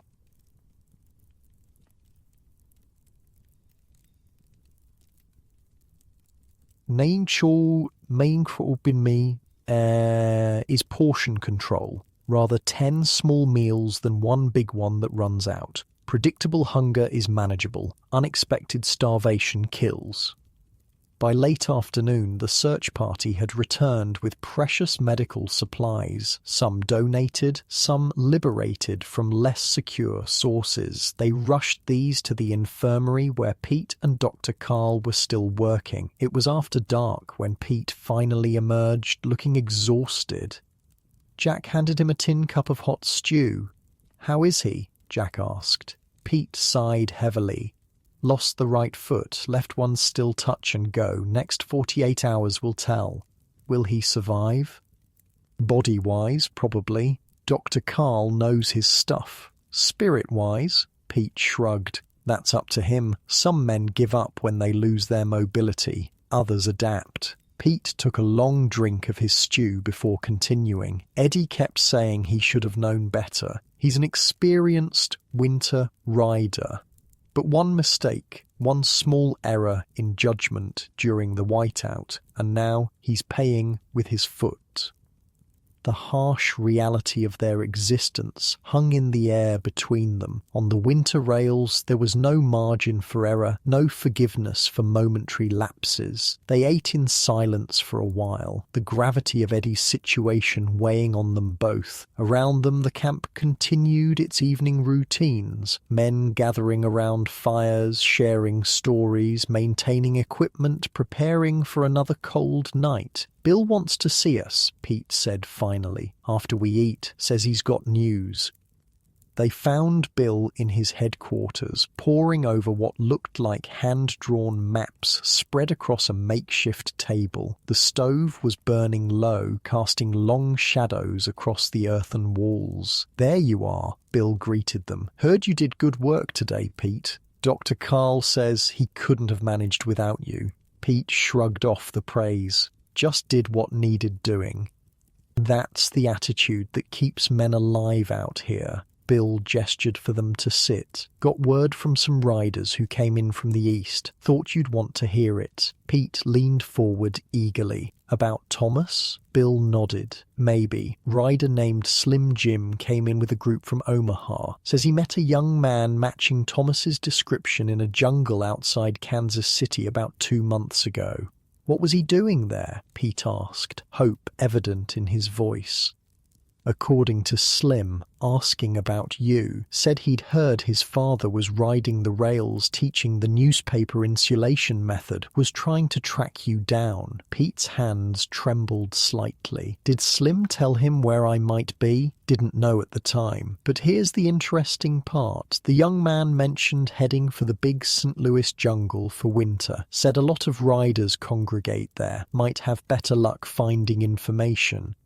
"That matches what we heard yesterday," Pete said excitedly. "He's in St. Louis." Bill held up a cautioning hand. "Maybe. Information's 2 months old, but it's a solid lead." "When can we leave?" Pete asked, already half rising from his seat. "Not so fast," Bill countered. "St. Louis route's still blocked by snow. Try now, you'll end up stranded or worse." Pete sank back down, frustration written across his face. "But," Bill continued, "I've been studying the weather patterns. Warm fronts moving in from the south. If it holds, passes might clear in as little as 2 weeks. 2 weeks? Pete repeated, clearly thinking this was still too long. 2 weeks where you're safe, with shelter and food, Bill pointed out. 2 weeks to prepare properly. 2 weeks for me to arrange guides who know the route. He fixed Pete with a stern look. 2 weeks that could mean the difference between finding your son and dying in a drift, trying to reach him. The logic was undeniable, even to Pete in his eager state. Besides, Bill added more gently, if he's in St. Louis, he's in one of the best winter jungles on the rails. Man named Iron Mike runs it, built into the side of a bluff near the river. Natural cave systems expanded over years. Safest place to winter east of the Mississippi. Pete nodded, accepting the wisdom even as impatience gnawed at him. What can we do while we wait? Learn. Bill said simply. "Everything I can teach you, my shelter systems are more advanced than what you've been using, could save your lives on the journey." He turned to Jack. "And you, Greenhorn, Pete's taught you the basics, but there's more to winter survival than newspaper insulation and corner shelters." "I'm ready to learn whatever you can teach," Jack replied sincerely. "Good, because starting tomorrow, you're both on the advanced course." Bill's eyes twinkled with a hint of mischief. "Hope you like early mornings." Bill wasn't joking about early mornings. Before dawn the next day, he roused them from their pallets and led them to a clearing at the edge of the jungle. "First lesson," he announced, breath clouding in the pre-dawn chill. "Emergency shelter construction using snow only. No tools, no scavenged materials." For the next hour, as the eastern sky slowly brightened, Bill taught them how to create a snow shelter by packing snow into a mound, allowing it to set, then hollowing out the interior. "Snow's a better insulator than most people realize," Bill explained as they worked. "Trapped air between snowflakes creates dead space that holds heat. Same principle as newspaper layers, just natural."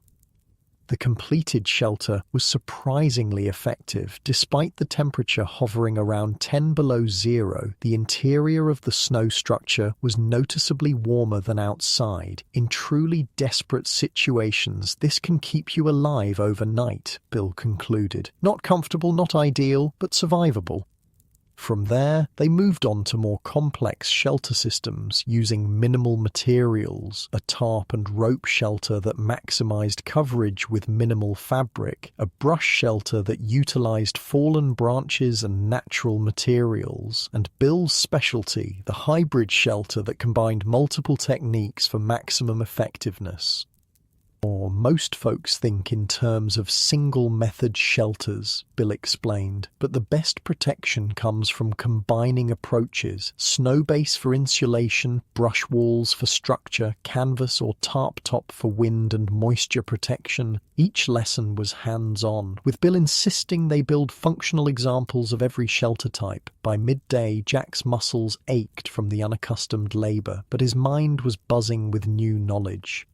After a quick meal, Bill shifted focus to another critical survival skill: fire-making in extreme conditions. 3 challenges to winter fires, Bill lectured as they gathered materials: finding dry fuel, getting it started in the wind, and maintaining it efficiently.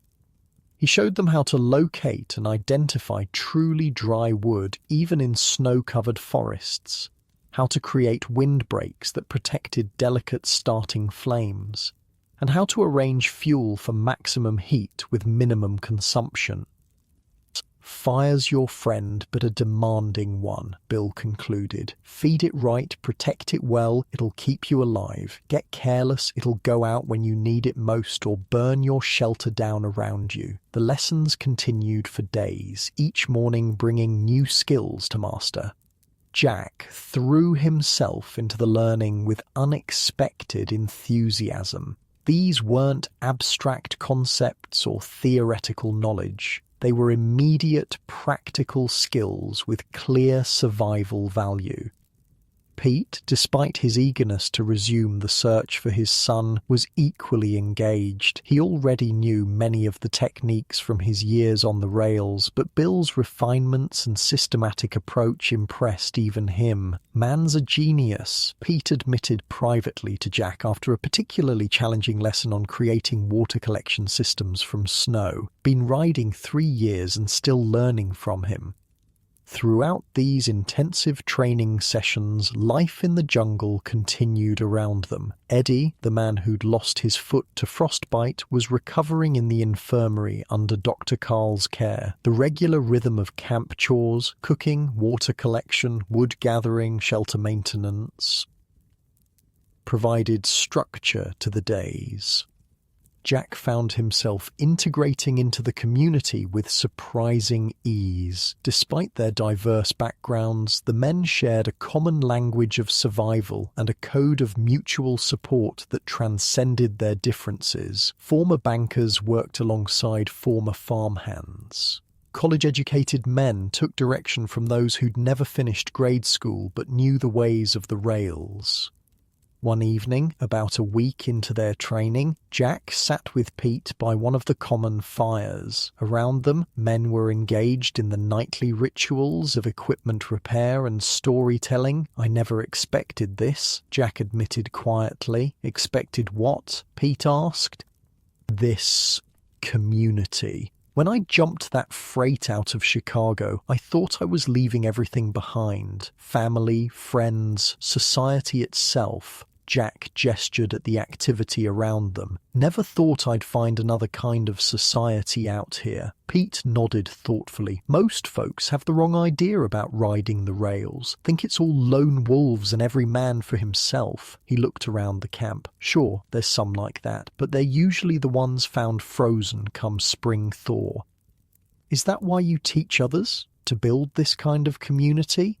"Partly," Pete acknowledged. "But mostly because that's what Henry taught me. Pass on what you know. Knowledge shared is lives saved." Jack thought about his own journey, from desperate, freezing newcomer to student of the winter ways. In just over a week, he'd gained skills that would have taken years to develop on his own if he'd survived at all. "When we find your son," Jack said, the question of if no longer in his vocabulary. "What then?" Pete was silent for a long moment, poking at the fire with a stick. "Haven't thought that far ahead. Find him first. Rest will sort itself out. You ever think about going back to your wife in California?" Pete's expression grew distant. "Every day. But the man she married owned a business, built houses, provided for his family." He looked down at his weathered hands. "That man's gone. Don't know if she'd recognize who I've become." "Seems to me you've become someone worth recognizing," Jack said quietly. "Someone who saves lives and teaches others to survive. There's honor in that." Pete didn't respond, but something in his expression shifted, a softening around the eyes perhaps, or a slight easing of the permanent tension in his shoulders. Around them, the fire crackled, sending sparks spiraling up into the night sky. The temperature was dropping as darkness deepened. But inside the perimeter of Bill's jungle, they were as safe as anyone could be in the frozen heart of a depression winter. The promised warm front arrived faster than expected. 10 days after their arrival at Bill's jungle, the temperature climbed to a balmy 20 degrees above zero, practically tropical by winter rail standards. "Snow's melting in the passes," Bill announced during the morning meal. "St. Louis route should be clear in another day or two." Pete couldn't hide his excitement. After years of searching, he was closer than ever to finding Thomas. "We'll leave tomorrow," he decided, looking to Jack for confirmation. "First light." Jack nodded. Though the idea of leaving the relative safety of the jungle was daunting, he'd made a promise to help Pete find his son. "You'll need better gear," Bill said matter-of-factly. "Corner shelters and newspaper layers are good for emergencies, but for a journey this long in winter conditions, you need specialized equipment." He led them to a storage shelter at the edge of camp, a low structure almost invisible against the snow-covered ground. Inside, Bill had organized a surprising collection of salvaged materials, sorted by type and potential use. "Community resources," Bill explained. "Everyone contributes what they can, takes only what they need." From this treasure trove, Bill helped them assemble enhanced survival kits. He upgraded Pete's waterproof newspaper bag with a more robust oilcloth design that could hold twice as much. He showed Jack how to make a specialized tool for opening frozen boxcar doors. Both received improved insulation systems that built on Pete's newspaper method but incorporated additional materials for better durability.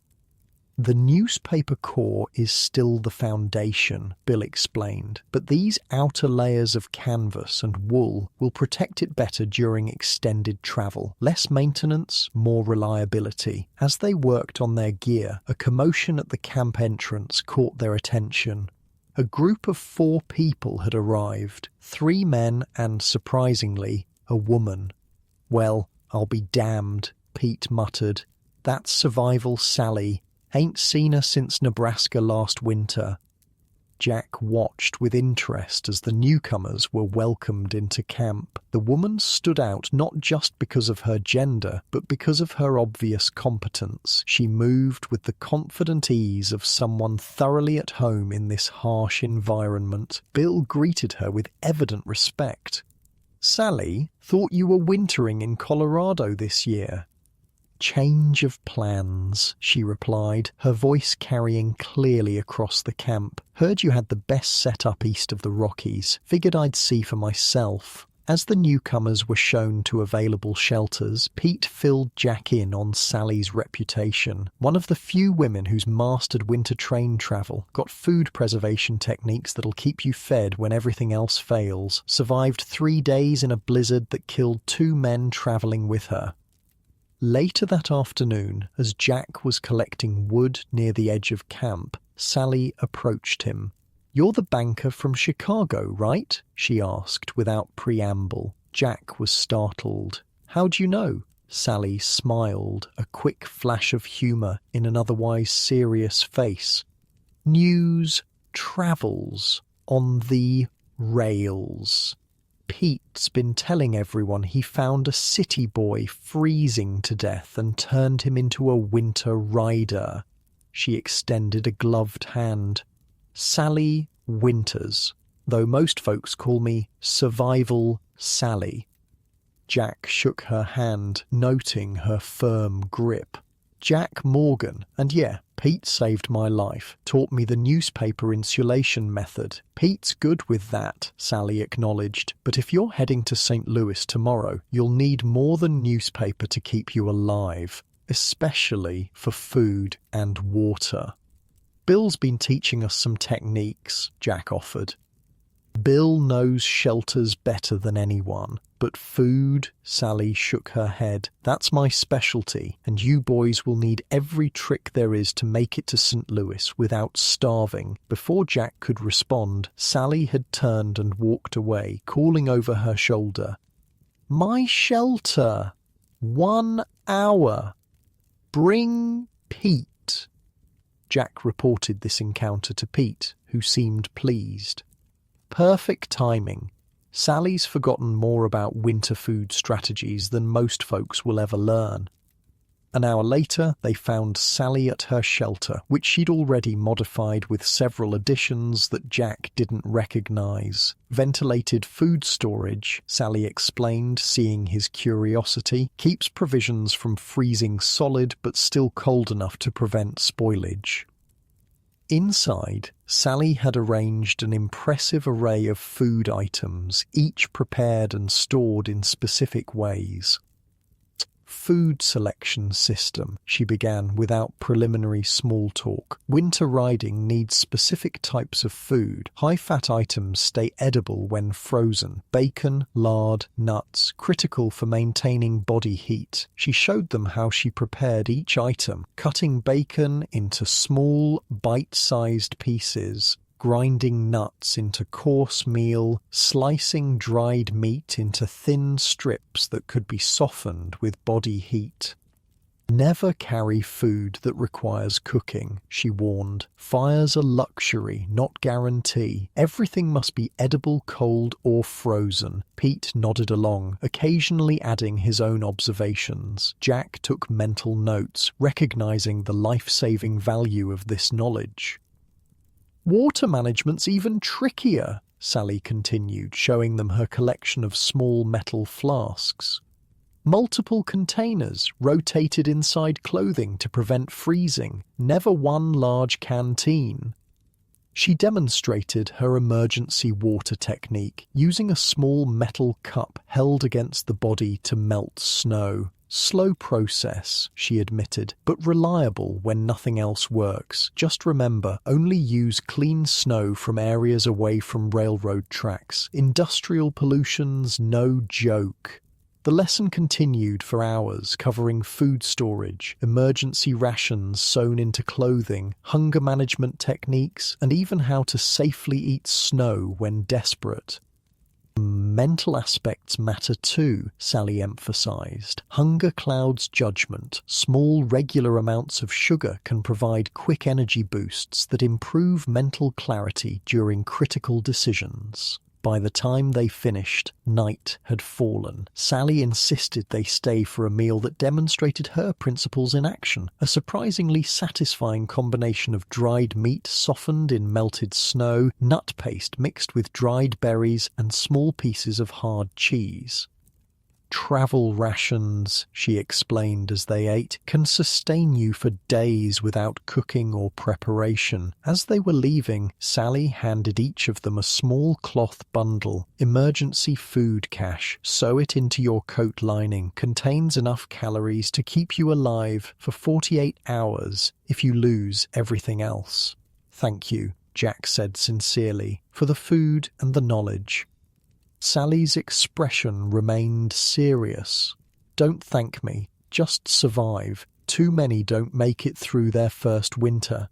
Pete nodded in understanding. We'll make it to St. Louis. Got too much riding on this journey to fail.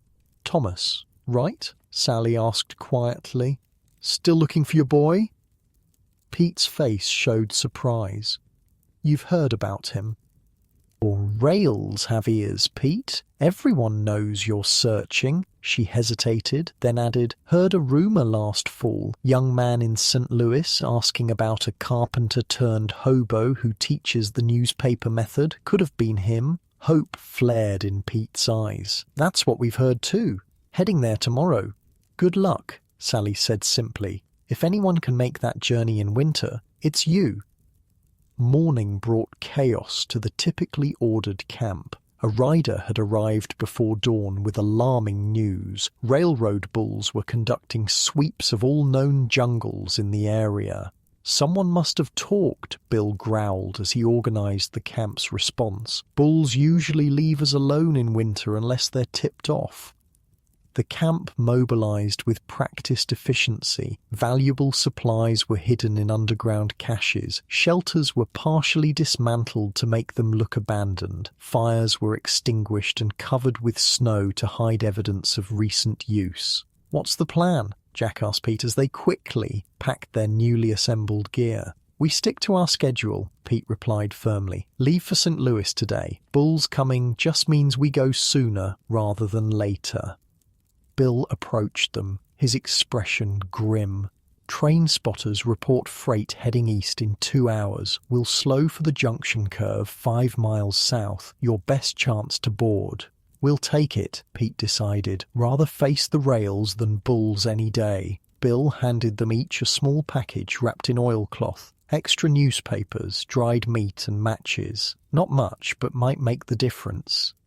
Thanks for everything, Bill, Pete said, clasping the man's hand. Hope we meet again under better circumstances. Find your boy, Bill replied simply. That's thanks enough. Sally appeared, carrying what looked like additional food bundles. Extra rations, she explained, handing them over. Journey to St. Louis takes 3 days in good conditions. Allow for 5.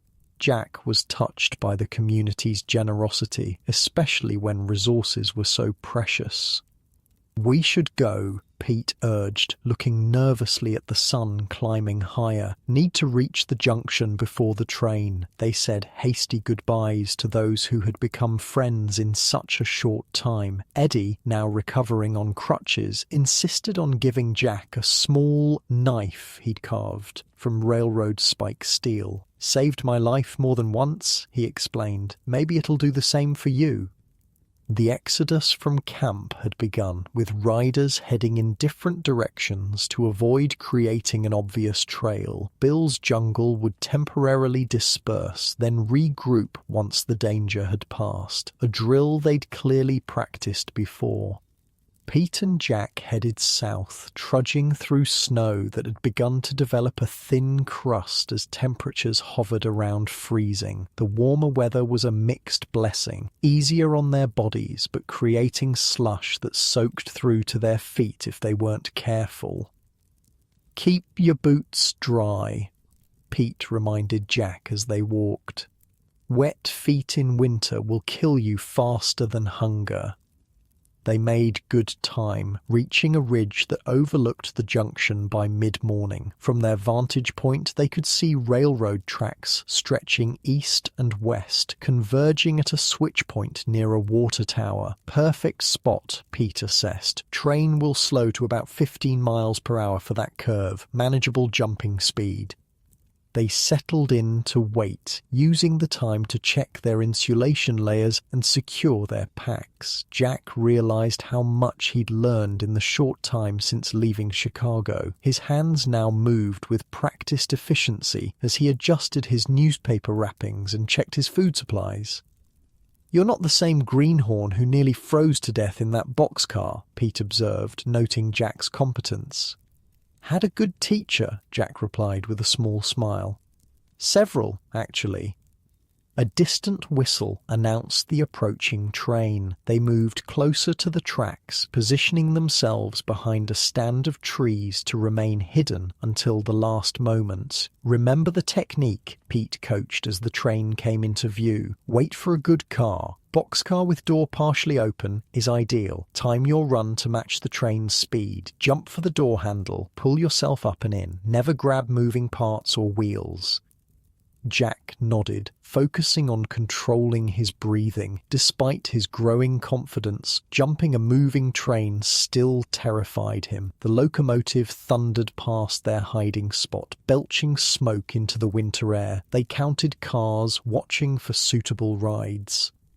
"There!"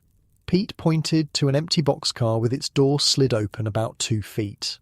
"That's our ride. Ready?" Jack nodded, though his dry mouth and pounding heart suggested otherwise. "Now!" Pete shouted, breaking from cover. They ran alongside the tracks, matching their pace to the slowing train. The boxcar approached, its open door tantalizingly close, yet still moving fast enough to kill if they mistimed their jump. Pete went first, grabbing the handle beside the door and swinging himself up with practiced grace. He immediately turned, extending a hand to Jack. Jack pumped his legs harder, reaching for Pete's outstretched hand. Their fingers touched, slipped, then connected firmly. With Pete's help, Jack hauled himself up and into the relative safety of the boxcar. They collapsed on the wooden floor, breathing hard from the exertion. "Made it!" Pete gasped, a grin splitting his weathered face. "First step to St. Louis." Jack nodded, unable to speak yet. The reality of what they were doing hit him anew. Riding a freight train in winter, pursuing a young man who might or might not be in St. Louis, facing dangers that had killed countless others attempting the same journey. "Having second thoughts?" Pete asked, reading Jack's expression. "No," Jack replied honestly. "Just respecting what we're up against." Pete nodded approvingly. "Healthy fear keeps you sharp. No fear makes you dead." They settled into the familiar routine of creating a secure space in the boxcar. Pete immediately began constructing one of Bill's improved corner shelters, while Jack organized their food supplies according to Sally's system. 3 to 5 days to St. Louis, Pete calculated as they worked, assuming no major delays or weather changes. Jack noticed Pete's hands trembling slightly as he tied knots in the shelter framework. Not from cold, he realized, but from emotion. After years of searching, Pete was potentially days away from finding his son. "We'll find him," Jack said with quiet confidence. Pete nodded, not trusting himself to speak. After a moment, he cleared his throat and said, "First rule of winter riding, never make promises about things you can't control." but Jack could see the hope burning behind Pete's gruff exterior. For a man who had lost everything, the possibility of reconnecting with his son represented more than just a family reunion. It was redemption, a chance to reclaim part of the life the depression had stolen from him. As the train picked up speed, heading east towards St. Louis, Jack found himself reflecting on his own journey. Just weeks ago, he had been a desperate, suicidal ex-banker with nothing to live for. Now he had purpose, skills, and something he hadn't expected to find on the frozen rails. Friendship. The countryside rolled by outside, transforming from the flat plains of Kansas to the gently rolling hills of Missouri. The temperature fluctuated as they traveled, sometimes dropping sharply when the sun disappeared behind clouds, then rising again when it emerged. "The weather's unstable," Pete observed, concern evident in his voice. "Warm fronts fighting with cold air could get messy." Jack understood the implications. Rapid temperature changes created dangerous conditions, freezing rain, ice storms, unpredictable wind patterns. Any of these could derail their carefully planned journey. By late afternoon, the train stopped at a small town for water and coal. They remained hidden in their boxcar, using the opportunity to check their insulation systems and make minor repairs to their shelter. "Bulls will check the yard," Pete whispered as they worked. "Stay quiet, stay out of sight." Sure enough, lantern lights soon appeared, moving systematically from car to car. They froze in their corner shelter, barely breathing as the lights swept briefly across their boxcar before moving on. "Close one," Jack muttered when the danger had passed. "Get used to it," Pete replied grimly. "More yards means more bulls. Route to St. Louis passes through plenty of towns." The train remained stopped longer than expected. As darkness fell, Pete grew increasingly restless.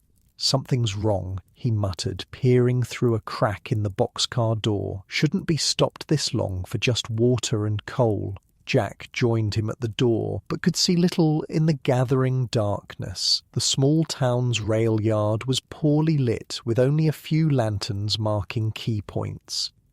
A sudden commotion drew their attention. Shouts, the sound of running feet, then a series of sharp whistle blasts. "Bulls found someone," Pete translated. 3 whistle blasts is their signal for rider spotted pursue. They watched tensely as shadows moved through the yard, converging on a point near the caboose. A figure broke from the pursuit, running desperately toward the front of the train. "They're heading this way," Jack whispered. Pete made a quick decision. Close the shelter. No light, no sound. They retreated into their corner setup, pulling the canvas covering tight. Through small observation ports, they could just make out the dark shapes of men moving past their car. Suddenly, the boxcar door slid further open. A figure hurled itself inside, landing with a thud on the wooden floor. "They're in here," Jack hissed. "Wait," Pete cautioned, peering through the observation port. The figure was small, lying motionless where they had fallen. No pursuing bulls had yet reached their car. Pete made a snap judgment. "Cover me," he whispered, slipping out of the shelter. Jack watched anxiously as Pete crept toward the prone figure. Outside, voices called to each other as the search continued.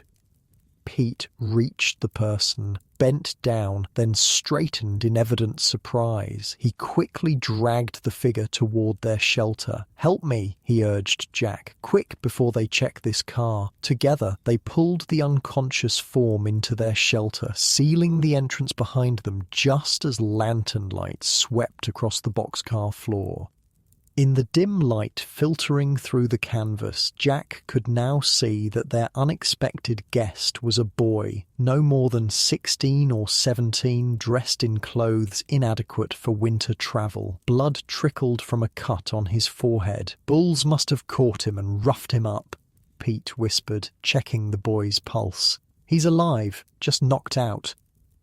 They waited in tense silence as the bulls conducted a cursory check of their car before moving on. Only when the lantern light had disappeared and the voices had faded did they relax slightly.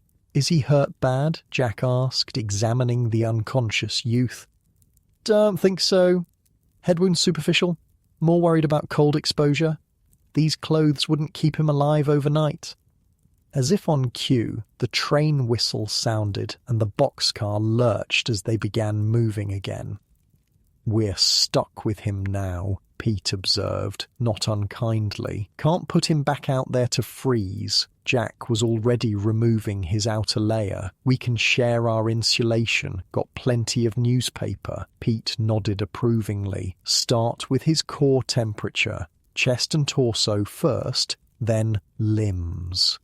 They worked efficiently, wrapping the unconscious boy in layers of newspaper secured with cloth strips, just as Pete had done for Jack on that first desperate night. "He's young," Jack observed as they worked. "Too young to be riding alone in winter."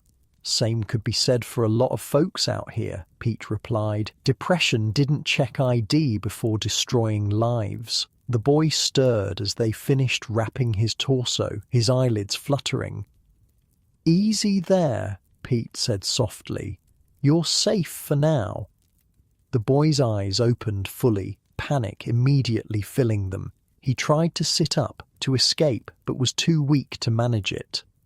"We're not bulls," Jack assured him quickly. "We're riders like you, found you unconscious after they roughed you up." Confusion replaced fear in the boy's eyes. Where am I?" "Freight car heading east," Pete answered. "I'm Newspaper Pete. This is Jack. And you're damn lucky to be alive, son." The boy relaxed slightly, recognizing Pete's name. "Newspaper Pete? The one who teaches the insulation method?" Pete nodded, surprise evident on his face. "You've heard of me?" "Everyone on the rails has heard of you," the boy replied, his voice gaining strength. "Been trying to find you, actually." A strange expression crossed Pete's face, hope mingled with disbelief. "What's your name, son?" he asked, his voice suddenly hoarse. The boy hesitated, and then replied, Thomas Gardner." The boxcar seemed to freeze around them, time suspended in the space between the boy's words and Pete's reaction. "Thomas," Pete whispered, his weathered face transformed by shock and desperate hope. "My Thomas." The boy stared at Pete, recognition slowly dawning in his eyes.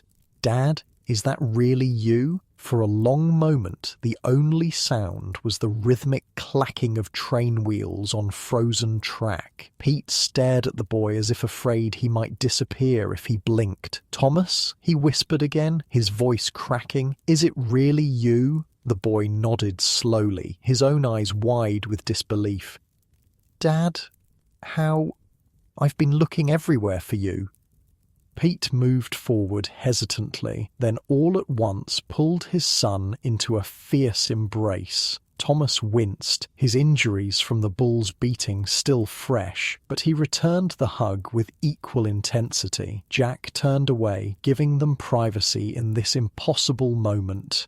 The odds against this reunion happening, father and son searching for each other across thousands of miles of rail lines through years of separation only to literally crash into each other in a random boxcar, were astronomical. When he looked back, Pete was wiping his eyes with a grimy hand while Thomas talked rapidly, words tumbling out as if he couldn't get them out fast enough. "Mum got your letters, the money you sent. She read them to me every time, said you were out there helping people survive. I wanted to help too. Wanted to find you." "Your mother let you leave?" Pete asked incredulously. "To ride the rails?" Thomas looked down. "Not exactly. Left a note. Said I'd be back with you or not at all." Pete's face darkened. 3 years, Thomas. You've been out here 3 years. You were just a boy. Still am, in some ways, Thomas admitted, but the rails grow you up fast. Pete couldn't seem to stop touching his son's face, his shoulders, as if confirming he was solid and real. "You're hurt," he said, noticing again the cut on Thomas's forehead. "And freezing. Your clothes are all wrong for winter riding." "Lost my pack running from the bulls," Thomas explained. "Had better gear, but they caught me trying to get water at the yard pump." "First things first," Pete said, shifting instantly into survival mode. "Let's finish getting you properly insulated, then food, water and rest. Questions and catching up can wait till you're stable." Jack watched with admiration as Pete set aside his overwhelming emotions to focus on his son's immediate needs. It was the winter rider's way. Emotions were luxury items. Survival necessities came first. They completed Thomas's newspaper insulation system, with Pete fussing over every detail like a mother hen. Jack melted clean snow in a small metal cup using his body heat, following Sally's technique perfectly. When the water was liquid, he added a pinch of dried meat powder from her rations, creating a broth that would warm Thomas from the inside. "Drink slowly," Pete instructed his son. "Small sips. Let your body adjust." Thomas obeyed, but his eyes never left his father's face. "Can't believe I finally found you," he murmured between sips. "You're half frozen and got beat up by bulls," Pete replied gruffly, though his eyes shone with emotion. "Not exactly the reunion I pictured." "Actually, it's exactly how I pictured finding you," Thomas said with a weak grin. "In trouble and needing the newspaper insulation method." Pete laughed, a sound Jack had rarely heard from him. "Smart ass. Got that from your mother." As Thomas warmed and his strength returned, he began sharing fragments of his 3-year journey. He'd left Sacramento in early 1930, working his way east through odd jobs and freight hopping. Along the way, he'd been learning to survive on the rails, picking up techniques from other riders.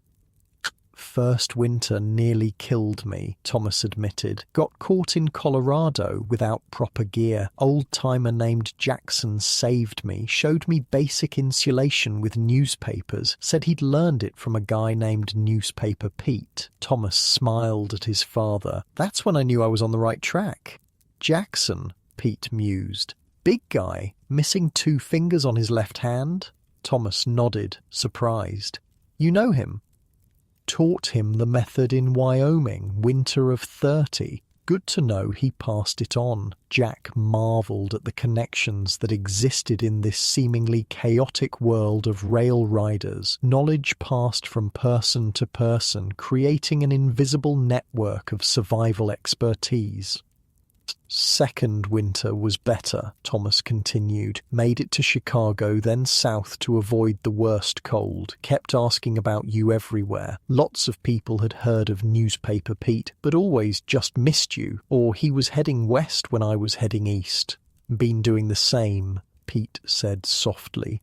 "Looking for you, following rumors, always a step behind." "How'd you end up on this train?" Jack asked, curious about the extraordinary coincidence. Thomas grimaced. "Was wintering in a jungle outside Kansas City. Heard rumors of Newspaper Pete heading to Junction City. Got there 2 days ago, but the camp was abandoned. Railroad Bull told me, after roughing me up a bit, that they'd cleared the place out. Said riders scattered in all directions." "Bill's Jungle," Pete confirmed. "We just left there this morning." "Missed you by hours," Thomas said, shaking his head at the near miss. "Caught this freight hoping it might take me somewhere I could pick up your trail again." Pete explained their own journey and destination, St. Louis, where they'd heard Thomas might be. "We've been crossing paths for 3 years, Pete concluded, wonder in his voice. "Like 2 trains on parallel tracks, never quite meeting. Until now," Thomas said, gripping his father's hand. Jack checked the weather through the observation port, giving them another moment of privacy. The stars had vanished, obscured by gathering clouds. The temperature was dropping again. He could feel it in the air, seeping through cracks in the boxcar. "Weather's turning," he reported. "Warm fronts losing to the cold." Pete nodded, instantly shifting back to practical matters. "Thomas, how's your insulation holding? Any cold spots?" Thomas assessed his newspaper wrappings with practiced movements. "Seems good. Not my first time with the newspaper method, though yours is better than what Jackson taught me." "Show me your technique," Pete requested. "Want to see what you've learned." Thomas demonstrated his version of the newspaper insulation method. It was functional but missing key refinements. The overlapping pattern wasn't as efficient, and the securing technique allowed for gaps where cold air could penetrate. "Not bad," Pete assessed honestly. "Would keep you alive in moderate cold, but for extreme conditions you need the proper overlap pattern, like this." He showed his son the correct technique, with Jack adding pointers he'd learned from Pete and Bill. Thomas absorbed the lessons eagerly, his hands quickly gaining the muscle memory needed. "You're a natural," Pete said proudly. "Carpenter's hands." Thomas smiled at the compliment. "Used to help you in the workshop, remember, before everything went bad." A shadow crossed Pete's face. "I remember building that cabinet for Mrs. Hollister. You were sanding the doors. Mum kept your tools," Thomas said softly. "Said you'd need them when you came home?" Pete looked away, emotion threatening to overwhelm him again. Jack busied himself checking their shelter, giving Pete time to compose himself. The train continued eastward through the night, its rhythm changing as they crossed into more hilly terrain. The temperature continued to drop, and snow began falling again, light at first, then heavier. "Storm coming," Pete assessed, watching the snowflakes swirl past their observation port. "Big one, from the feel of the pressure drop." Thomas nodded in agreement. "Barometer's falling fast, can tell by the pain in my old brake." He flexed his left arm. "Broke it falling off a train my first month out. Never set right." Pete winced at this evidence of hardship his son had endured in his absence. "Let me check our shelter. If a big storm's coming, we need to reinforce everything." They worked together to strengthen their corner setup, applying techniques Bill had taught them. Jack was impressed by Thomas's quick learning and adaptability. Despite his youth, he moved with the confidence of someone who had faced deadly conditions and survived. "What's our food situation?" Thomas asked as they worked. "Better than it could be," Jack replied, showing him Sally's carefully packed rations. "We've got high-fat foods that won't freeze, solid dried meat, nut meal, and emergency caches sewn into our coats." Thomas whistled appreciatively. "That's professional-level preparation. Who taught you that?" "Woman named Survival Sally," Pete answered. "Met her just before we left Junction City. Best food strategist on the rails." Thomas's eyes widened. "Survival Sally? She's a legend. Heard she survived 3 days in a Nebraska blizzard that killed 2 men with her." "That's her," Pete confirmed with a small smile, though she never mentions that story herself. As the night deepened, the storm intensified. Snow driven by powerful winds found every crack in the boxcar, sifting in to form small drifts on the wooden floor. The temperature plummeted further, turning their breath into frozen clouds that crystallized on their newspaper wrappings. "This is bad," Jack observed, checking the increasingly thick snow accumulation outside their observation port. "Train's slowing."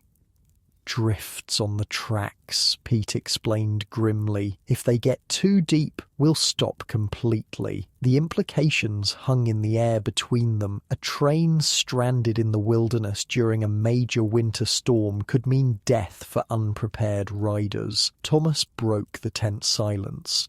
"If we get stranded, what's the plan?" Pete looked at his son approvingly. Good question. Always have a backup plan in winter. He considered for a moment. If the train stops more than 2 hours, we assess our position. If we're near a town, we might risk moving toward it. If not, we implement stationary survival protocol. What's that? Jack asked. Shelter in place, Pete explained. Reinforce insulation, establish a rotation for body heat sharing, minimize food and water consumption, and wait it out. How long can we last? Thomas wondered. With what we have, 3, maybe 4 days if we're careful, Pete calculated. Sally's rations plus our emergency caches would stretch that far. The train continued to slow, finally coming to a complete stop. The sudden silence was eerie after hours of constant movement.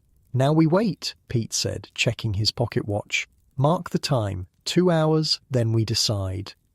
They huddled in their shelter, each lost in thought. Jack found himself wondering about the engineer and crew. Were they warm in the locomotive, or struggling with their own battle against the elements? Thomas broke the silence with an unexpected question. Jack, how'd you meet my father? Jack glanced at Pete, who nodded for him to tell the story.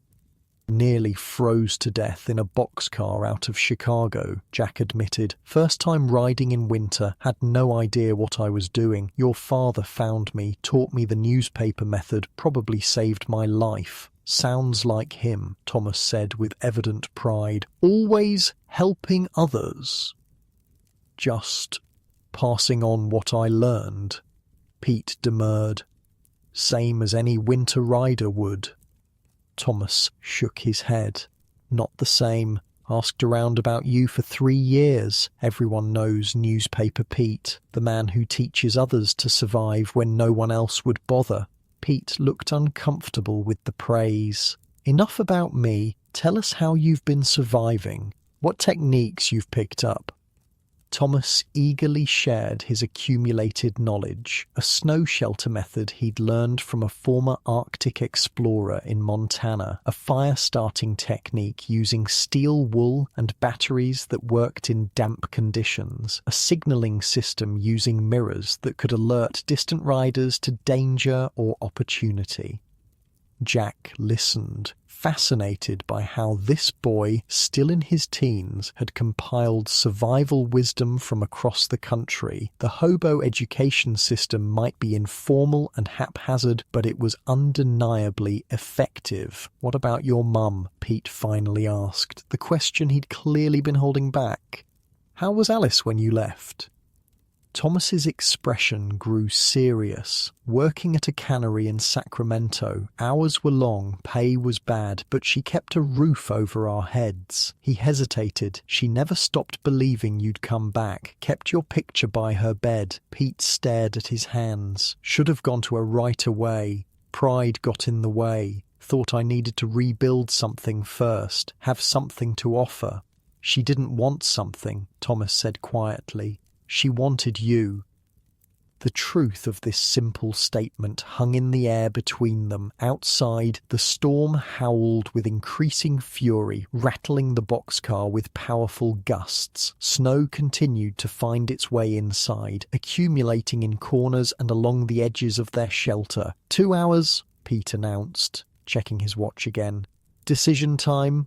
They carefully opened the observation port wider, trying to assess their location. Nothing was visible but swirling snow and darkness. Can't tell if we're near civilization, Jack observed. Could be miles from anywhere. Train crew might know, Thomas suggested. Could try to reach the locomotive. Pete shook his head. Too risky in this blizzard. Moving between cars in these conditions could be fatal. One slip, one moment of disorientation and you're lost in the storm. So we shelter in place? Jack asked. Pete nodded grimly. For now, implement the protocol. Thomas, help me reinforce the outer shelter wall. Jack, inventory all food and water. Establish strict rations. They worked methodically, each focused on their assigned tasks. Jack organized their combined supplies, calculating minimum sustainable portions. Thomas and Pete reinforced their shelter, adding extra newspaper insulation to the walls and securing all potential gaps. Now the rotation system, Pete instructed when these tasks were complete. 3-person setup is actually ideal. 1 person sleeps in the middle, getting warmth from both sides. Rotate positions every 2 hours so everyone gets a turn in the warmest spot. Jack marveled at the efficiency of the system. Even in this life-threatening situation, there was a protocol, a method developed through hard experience and passed from rider to rider. "What about the other riders?" Thomas asked suddenly. "There must be others on this train. Some might not know how to survive a stranding." Pete and Jack exchanged glances. It was the same concern Jack had raised in Junction City when they found the family and Whiskey Joe. "Can't risk searching the whole train in this storm," Pete said reluctantly. "But we can check adjacent cars when the wind dies down a bit." A particularly violent gust shook the boxcar, as if nature itself was emphasizing the danger of venturing outside. "For now, we focus on ourselves," Pete decided. "Can't help others if we don't survive." It was harsh logic, but undeniably true. Jack had learned that winter survival sometimes required setting aside normal social considerations. The cold didn't care about good intentions. They settled into their first rotation, with Thomas in the middle position. Despite the dire circumstances, Jack could see the peace on Pete's face as he lay next to his son. After 3 years of searching, of near misses and false leads, father and son were together again. The storm showed no signs of abating. If anything, it seemed to be intensifying, the wind screaming around the boxcar like a living thing trying to find a way in. The temperature continued to drop until even inside their reinforced shelter, they could feel the brutal cold probing for weaknesses. "Coldest night I've experienced," Jack admitted during a rotation change, and that's saying something after the last few weeks. "Cold snap following the warm front," Pete explained. "Often happens this way. Warm air retreats, Arctic air rushes in, temperature can drop 30 degrees in a matter of hours." "How cold do you think it is?" Thomas asked, his breath forming ice crystals on his scarf. Pete considered. "Outside, probably 40 below, with the wind chill closer to 70 below." Jack tried to comprehend such cold. At those temperatures, exposed flesh would freeze in minutes. Even their carefully constructed shelter and insulation systems were being tested to their limits. "Will the train crew try to move soon?" Jack wondered. Pete shook his head. "Not until the storm passes. Too dangerous otherwise. Risk derailment if they can't see the track condition. So we wait," Thomas concluded. "We wait," Pete agreed, "and we survive. That's what winter riders do."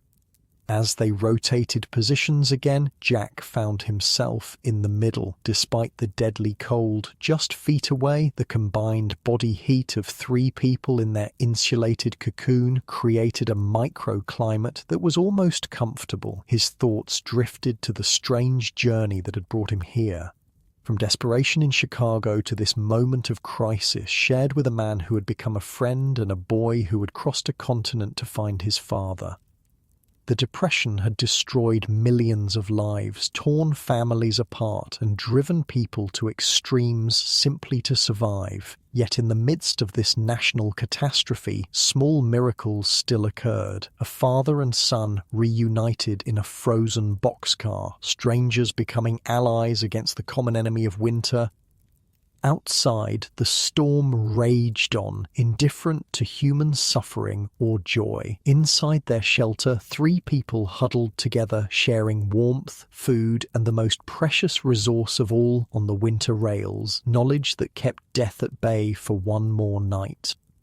Morning brought no relief from the storm. If anything, the first grey light revealed the true severity of their situation. Jack peered through the observation port to find the boxcar nearly buried in snow on one side, with massive drifts piled against the steel walls.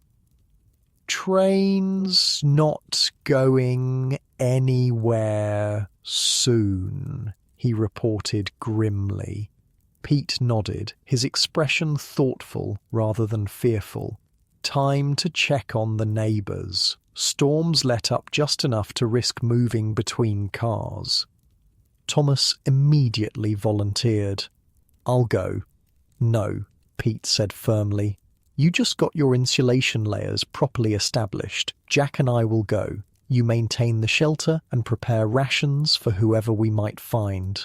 Thomas wanted to argue, but knew his father was right.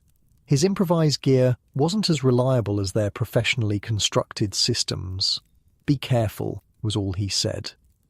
Pete and Jack prepared methodically for the dangerous journey between cars. They added extra newspaper layers to their extremities and faces, leaving only narrow slits for their eyes. Pete fashioned a guide rope from cord in his pack. "Tie this around your waist," he instructed Jack.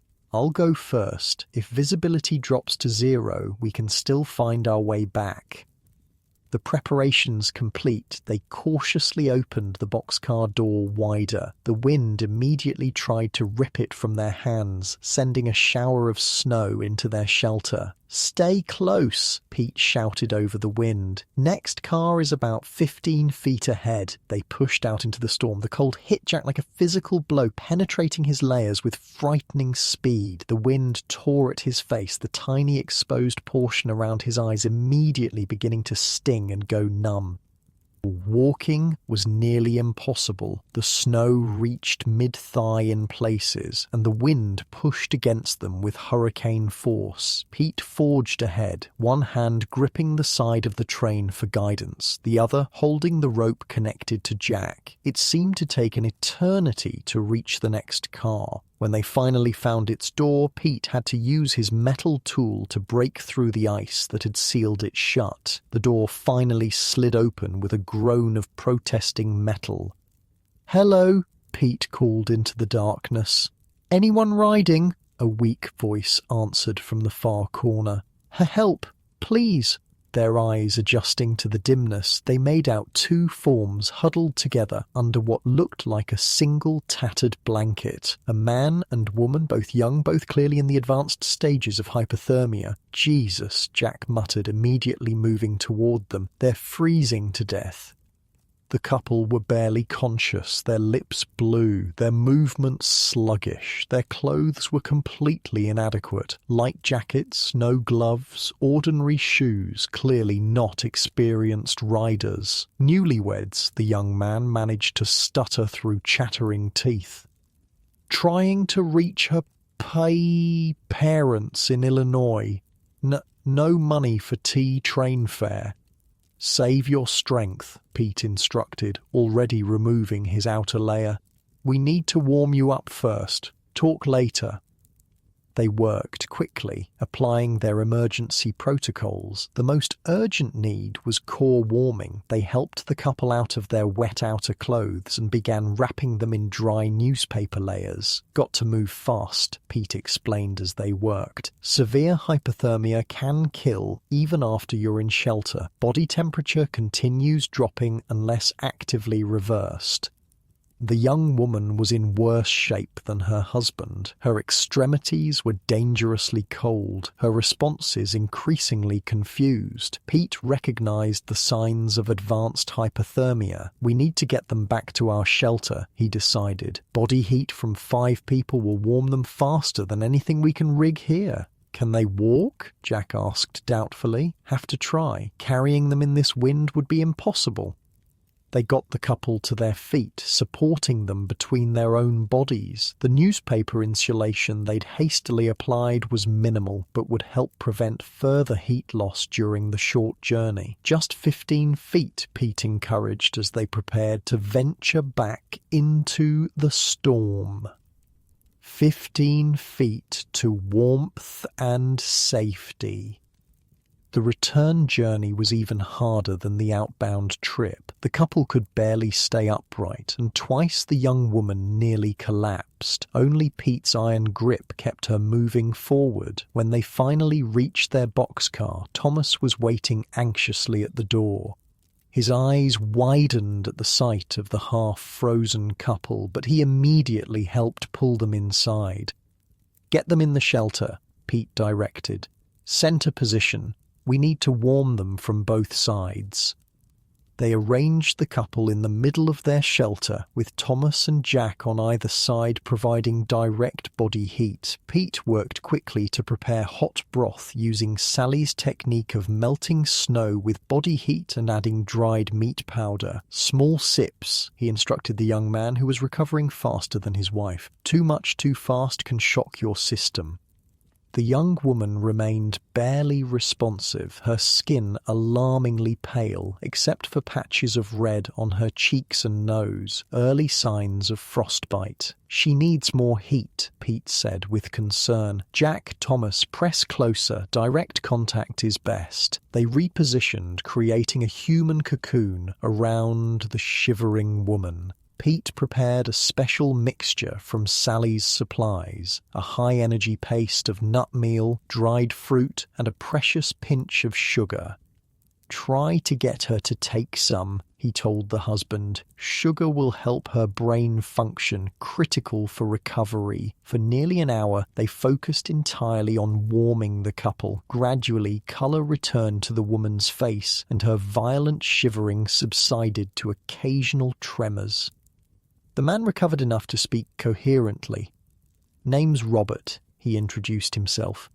"This is my wife, Emma. We got married last month in Kansas City, heading to her folks' farm near Springfield, Illinois."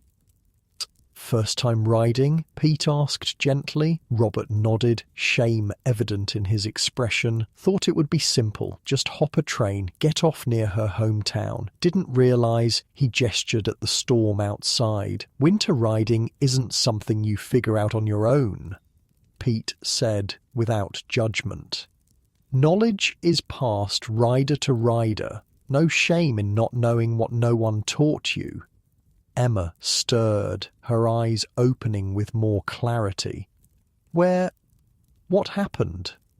"You're safe," her husband assured her. "These men found us. They know how to survive out here." Pete checked her extremities, relieved to find no serious frostbite. "You got lucky. Another hour in that cold with those clothes would have lost fingers and toes at minimum."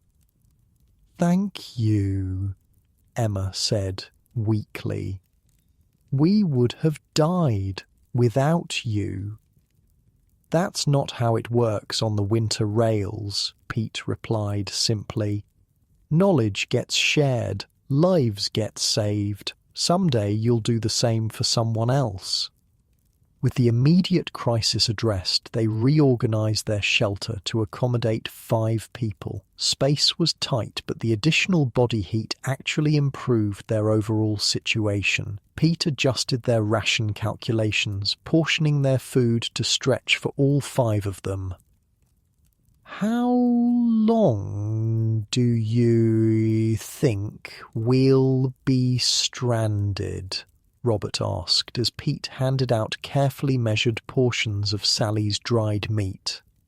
"Depends on the storm," Pete replied honestly. "Could be hours, could be days. Railroad will send a plow eventually, but they prioritize passenger trains and important freight. This train's mostly empty boxcars heading east for loading. We're low priority." "What happens when the food runs out?" Emma asked, the fear returning to her voice. Thomas spoke up confidently. "Won't come to that. Between Sally's rations and our emergency caches, we've got enough for 3, maybe 4 days if we're careful. Storm won't last that long." Jack admired Thomas's certainty. Whether he actually believed it or was just trying to reassure the frightened couple, it was exactly what they needed to hear.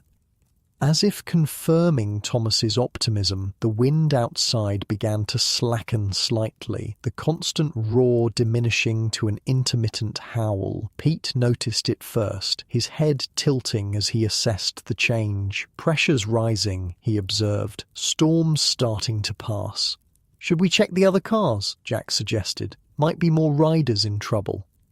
Pete considered this. "Storm's still dangerous, but you're right. Now that these two are stabilizing, we should look for others." He turned to Thomas. "You stay with Robert and Emma. Maintain the shelter. Keep them warm. Jack and I will check the rest of the train." Thomas clearly wanted to join the rescue mission, but again accepted his father's logic without argument. His presence was needed here, keeping their shelter functional and the couple safe.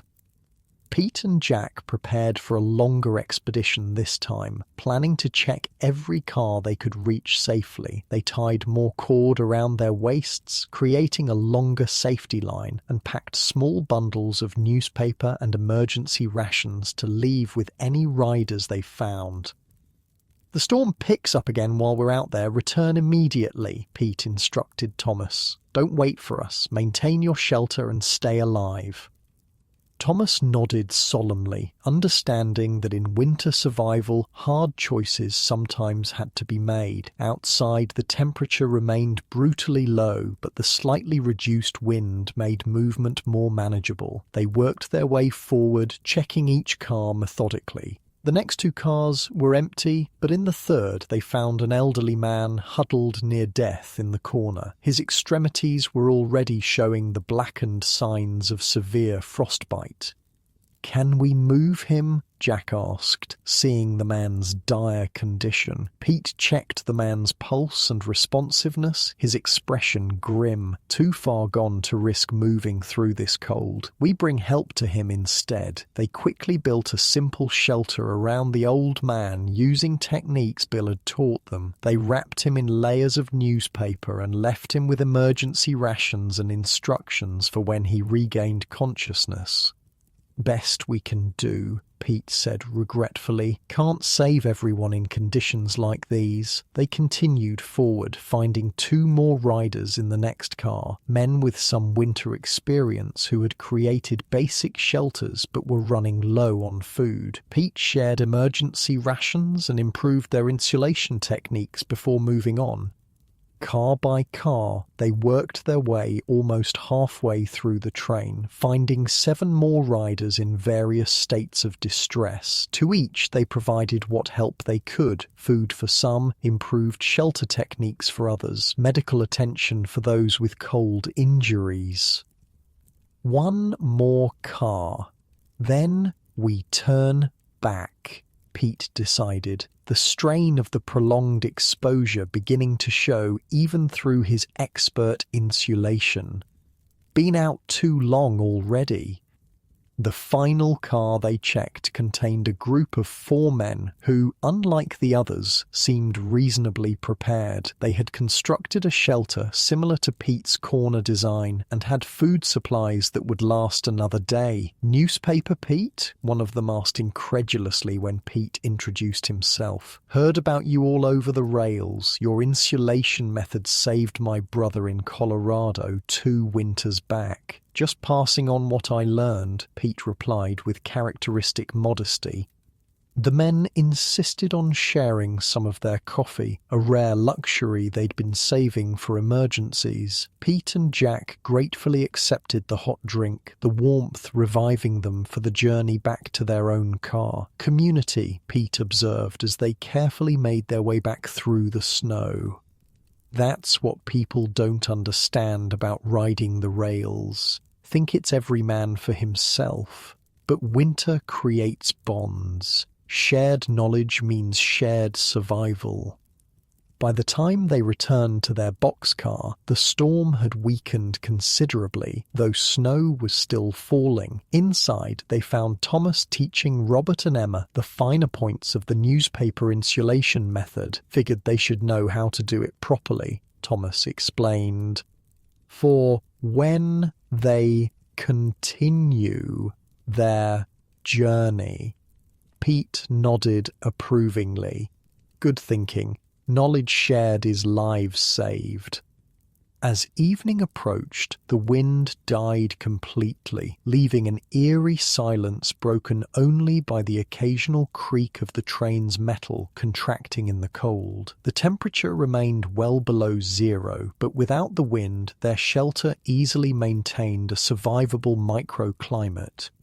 They shared a meal from Sally's rations, carefully portioned to 5 equal shares. Despite the meagre size, the high-fat, high-calorie food provided substantial energy. Robert and Emma were fascinated by the specialized winter food systems Sally had designed. "Never would have thought of carrying food specifically because it stays edible when frozen," Robert admitted. "We brought sandwiches that turned into rocks within hours."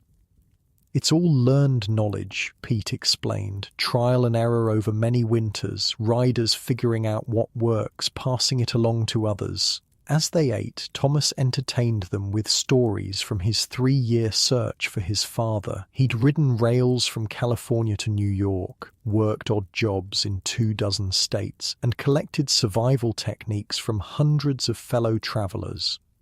"Met a man in Montana who'd been an Arctic explorer before the crash wiped him out," Thomas recalled. "Taught me how to build snow shelters that can keep you alive even at 50 below. And you learned all this to find your father?" Emma asked, clearly moved by his dedication. Thomas nodded. "Worth every minute, even the hard parts." The simple statement brought a suspicious moisture to Pete's eyes that he quickly blinked away. Jack listened to father and son trading stories, each discovering the adventures and hardships the other had experienced during their years apart. Despite their dangerous situation, stranded in a blizzard with limited supplies, there was a warmth in the shelter that went beyond physical heat. As night fell, they established a watch rotation. Someone needed to stay awake to monitor the temperature, check for changes in the weather, and maintain the shelter. Pete took the first shift, insisting the others rest while they could. Jack found sleep came surprisingly easily despite the circumstances. The rhythmic breathing of the others, the cocoon-like warmth of their shared shelter, and the bone-deep exhaustion from the day's exertions all combined to pull him down into dreamless sleep. He woke to Thomas gently shaking his shoulder. "Your watch," Thomas whispered. "Storms passed completely. Stars are out." Jack carefully extracted himself from the shelter, trying not to disturb the others. Moving to the observation port, he was stunned by the transformation outside. The blizzard had given way to an absolutely clear sky filled with more stars than Jack had ever seen. The moon, nearly full, illuminated a landscape transformed into an alien world of wind-sculpted snow formations. The air was incredibly still, intensifying the brutal cold, but creating a scene of breathtaking beauty. The train sat motionless, half buried in massive drifts, looking like an abandoned relic from another age. In the moonlight, Jack could make out the tracks ahead, completely obliterated by snow that would require a specialized plow train to clear. "Beautiful, isn't it?" Pete's voice came quietly from behind him. "Always thought there's something special about the night after a blizzard, like the world's been wiped clean, given a fresh start." Jack nodded, understanding exactly what Pete meant. The pristine landscape, unmarked by human presence, offered a strange serenity despite the lethal cold it represented. "Couldn't sleep?" Jack asked. Pete shook his head. "Too much on my mind. Found my son after 3 years. Still processing it." He joined Jack at the observation port. "When you lose everything, home, work, purpose, you never expect to get any of it back. Just learn to live with the loss." "And now?" Jack prompted gently. Pete's weathered face held an expression Jack hadn't seen before, something like peace mixed with uncertainty. "Now I'm thinking about what comes next. For Thomas, for me. He hesitated, maybe even for Alice. The idea of rebuilding a family torn apart by the Depression seemed both impossible and essential, a microcosm of the national healing that would eventually be needed. "What will you do?" Jack asked. "When we reach St. Louis?" "Send a telegram to Alice," Pete decided. "Let her know Thomas is safe, that we're together. After that," he shrugged, "one step at a time. Winter's not over yet." They stood in comfortable silence, watching the stars wheel slowly overhead, each lost in thoughts of what had been lost, what had been found, and what might still be possible in a country struggling through its darkest economic hours. "Get some rest," Jack finally told Pete. "I've got the watch." Pete nodded gratefully and returned to the shelter.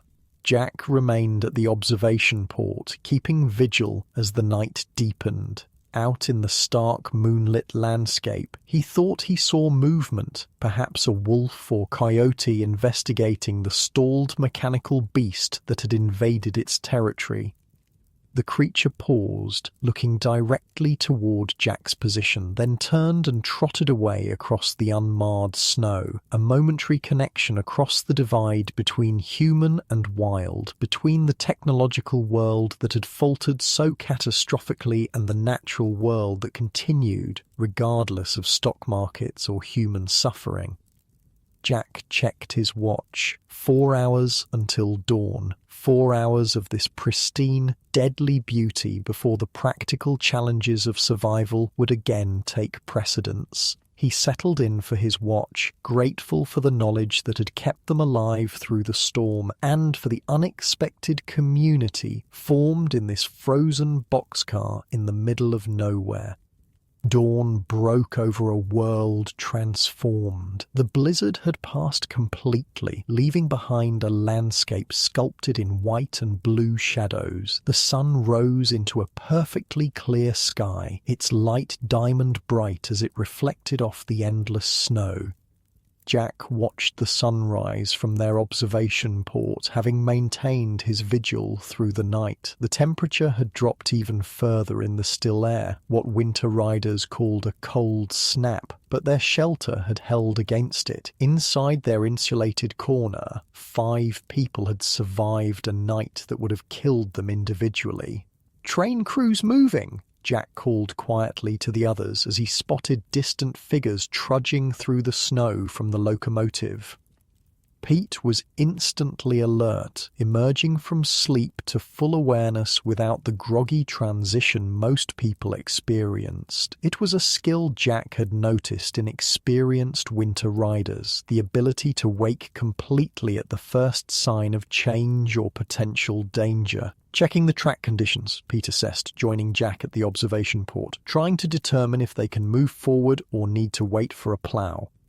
Thomas stirred next, careful not to disturb Robert and Emma, who remained asleep, exhaustion still claiming them after their near-death experience. "How bad is it?" Thomas asked, his voice hushed. "Drifts higher than a man in places," Pete replied. "But the main line gets priority for clearing. Plough trains probably already heading this way from the division point."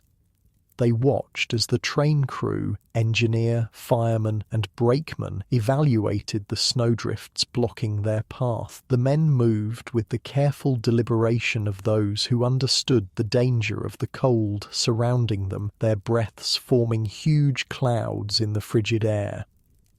40 below, at least, Pete estimated. Maybe closer to 50 now that the wind's dropped. The deadly temperature wasn't immediately obvious in the brilliant sunshine and pristine landscape. It was a beautiful killer, enticing the unprepared to admire its splendor until they noticed too late that they could no longer feel their extremities. Robert and Emma woke as the sun rose higher, its light finding cracks in the boxcar walls to stripe the interior with golden lines. They looked better than the previous day. Colour had returned to their faces, and the confused lethargy of hypothermia had been replaced with alert awareness. "We survived," Emma said with quiet wonder, looking around their shelter. I really thought we were going to die in that storm. Would have without Pete and Jack, Robert acknowledged. Still don't understand how newspaper can keep you alive in this cold. Air pockets, Thomas explained, slipping easily into the teaching role he'd learned from his father. Paper traps thousands of tiny air bubbles. Air is actually an excellent insulator when it can't move. The layers trap your body heat instead of letting it escape. Pete nodded approvingly at his son's explanation. Most folks think heavy layers equal warmth, but it's not weight that matters, it's trapped air. Newspapers lighter than wool but can work better if applied correctly. They shared a breakfast of Sally's carefully portioned rations. Dried meat, nut paste, and a small piece of hard cheese for each person. The high-fat, high-protein meal provided essential energy without requiring cooking or preparation. Outside, activity increased as more crew members gathered near the front of the train. A distant whistle sounded, barely audible through the boxcar walls. "Plough train," Pete identified confidently. "Coming from the east, we'll be moving within a couple hours." His prediction proved accurate. By mid-morning, they heard the distinctive sound of the plough train approaching, the laboured chugging of multiple locomotives pushing a massive V-shaped plough that could cut through drifts taller than a man. "Smart design," Pete commented as they watched through the observation port. "Rotary ploughs work better, but are expensive to operate. V-ploughs can clear main lines efficiently with just brute force." Jack marvelled at Pete's encyclopedic knowledge of railroading. 3 years riding the rails had taught him more than most people would learn in a lifetime about the inner workings of America's transportation network. The plough train passed them heading west, clearing one track to allow supply trains through. It would return on the parallel track to clear their path eastward. The process was slow but methodical, the huge machines demonstrating humanity's determination to maintain movement even through nature's worst obstacles. By early afternoon, their train's whistle sounded 3 short blasts, the signal to prepare for departure. The welcome noise energized everyone in the boxcar. "We should check on the others before we leave," Jack suggested, remembering the elderly man with severe frostbite and the other riders they'd assisted. Pete nodded in agreement. "Thomas, you stay with Robert and Emma. Jack and I will make a quick round of the cars we visited yesterday."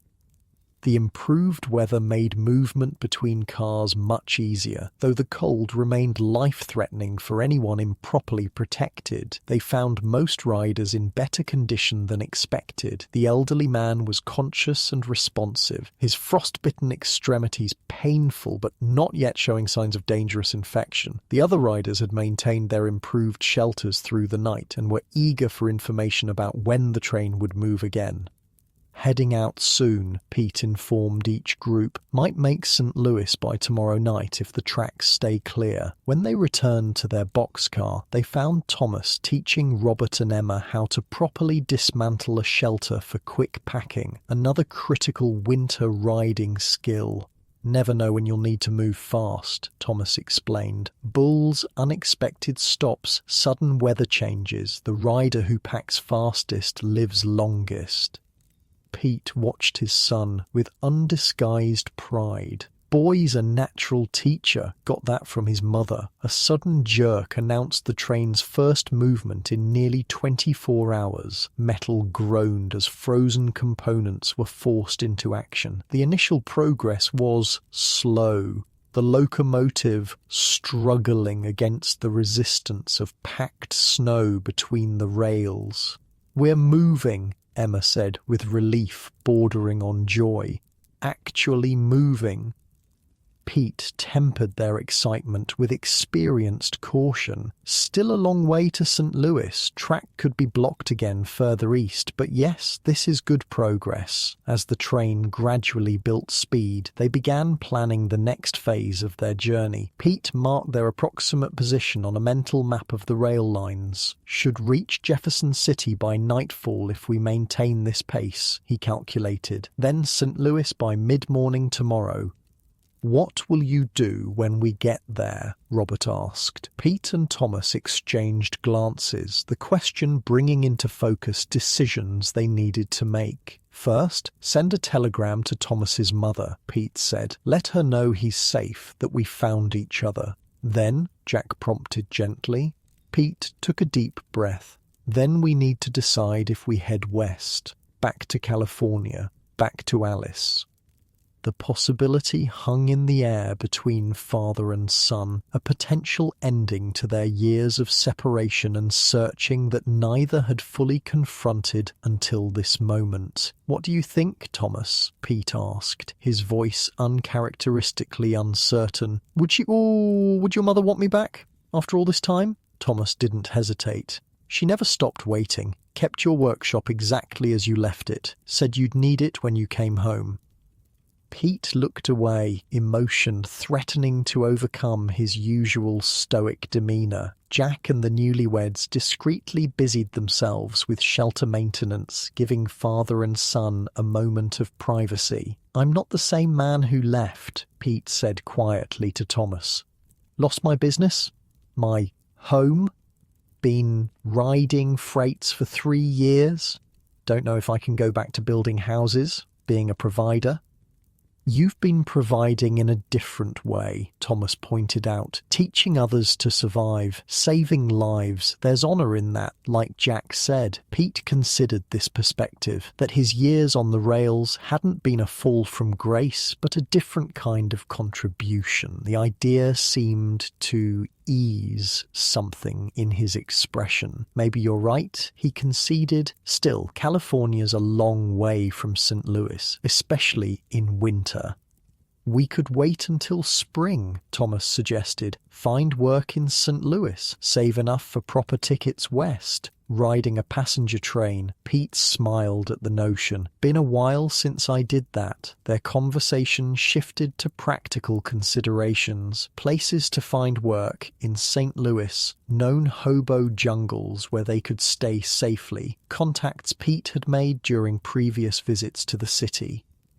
Jack listened, realizing he hadn't considered his own next steps. He'd been so focused on helping Pete find Thomas that he hadn't thought beyond that goal. Now, with success unexpectedly achieved, he faced his own decision point. "What about you, Jack?" Thomas asked, intuitively sensing his thoughts. "Got plans after St. Louis?" Jack considered the question honestly. "Not really. Left Chicago with no destination in mind, just needed to get away." "From what?" Robert asked. "Memories, failure, lost everything in the crash, job at the bank, apartment, fiancé." Jack shrugged. "Thought I was leaving society behind when I jumped that freight. Turned out I was just finding a different kind of community." Pete regarded him thoughtfully. "You've got a knack for winter survival, quick learner, steady under pressure, rare combination." "High praise coming from you," Jack acknowledged with a small smile. "Could come west with us," Thomas suggested. "California's got more opportunities than most places these days." The invitation surprised Jack. He'd grown close to Pete and now Thomas, but hadn't expected to be included in their family reunion plans. "Something to consider," he said noncommittally. "Still plenty of track between here and St. Louis to make decisions." The train continued eastward through the afternoon, its pace improving as they moved beyond the worst of the storm's effects. The landscape gradually changed from the flat expanses of western Missouri to the more rolling terrain approaching the Mississippi River. Emma and Robert would leave them at Jefferson City, where her parents' farm was located just 10 miles north of town. "Don't know how to thank you enough," Robert said as they helped the couple prepare for departure. "We would have died without your help." "No thanks needed," Pete replied with characteristic directness. "Just remember what you learned. Pass it on to others when you can." Emma impulsively hugged each of them. "I'll never forget the newspaper method," she promised, "or the people who taught it to us." When they reached Jefferson City shortly after nightfall, the goodbyes were brief but heartfelt. Pete insisted on giving the couple some of Sally's remaining rations to sustain them on the final leg of their journey. "You don't have to do that," Robert protested. "You need these supplies yourselves." "Community," Pete said simply. "That's how survival works on the rails. Today, you need help. Tomorrow, you help someone else." As the train pulled away from Jefferson City, continuing east towards St. Louis, the boxcar felt emptier but somehow warmer for the connection they'd made with the young couple. Jack found himself hoping that Robert and Emma would reach her parents' farm safely, that they'd find security in a world where such things had become rare commodities. Should reach St. Louis by morning, Pete estimated, checking the star positions through the observation port. Might even make the big jungle before noon if we're lucky. "Iron Mike's place?" Thomas asked. "The one built into the bluff?" Pete nodded. "You've heard of it?" "Been there twice," Thomas confirmed. "Best winter setup east of the Mississippi. Natural cave systems expanded over years. Some chambers stay above freezing even in the worst cold." They exchanged information about the St. Louis jungle, discovering they knew many of the same people, despite never crossing paths there. The rail rider community was like that, interconnected through shared knowledge, experiences, and survival techniques despite the vast distances involved. As night deepened, they maintained their shelter with practiced efficiency. The temperature outside remained brutally low, but their immediate survival was no longer in question. The train moved steadily eastward, each mile bringing them closer to St. Louis and the decisions that awaited them there.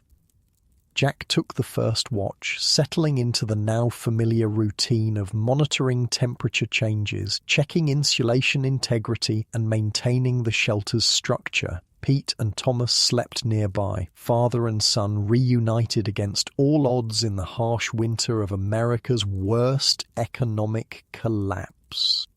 The rhythmic clacking of wheels on rails created a soothing background that made philosophical reflection almost inevitable. Jack found his thoughts drifting to the strange journey that had brought him to this moment.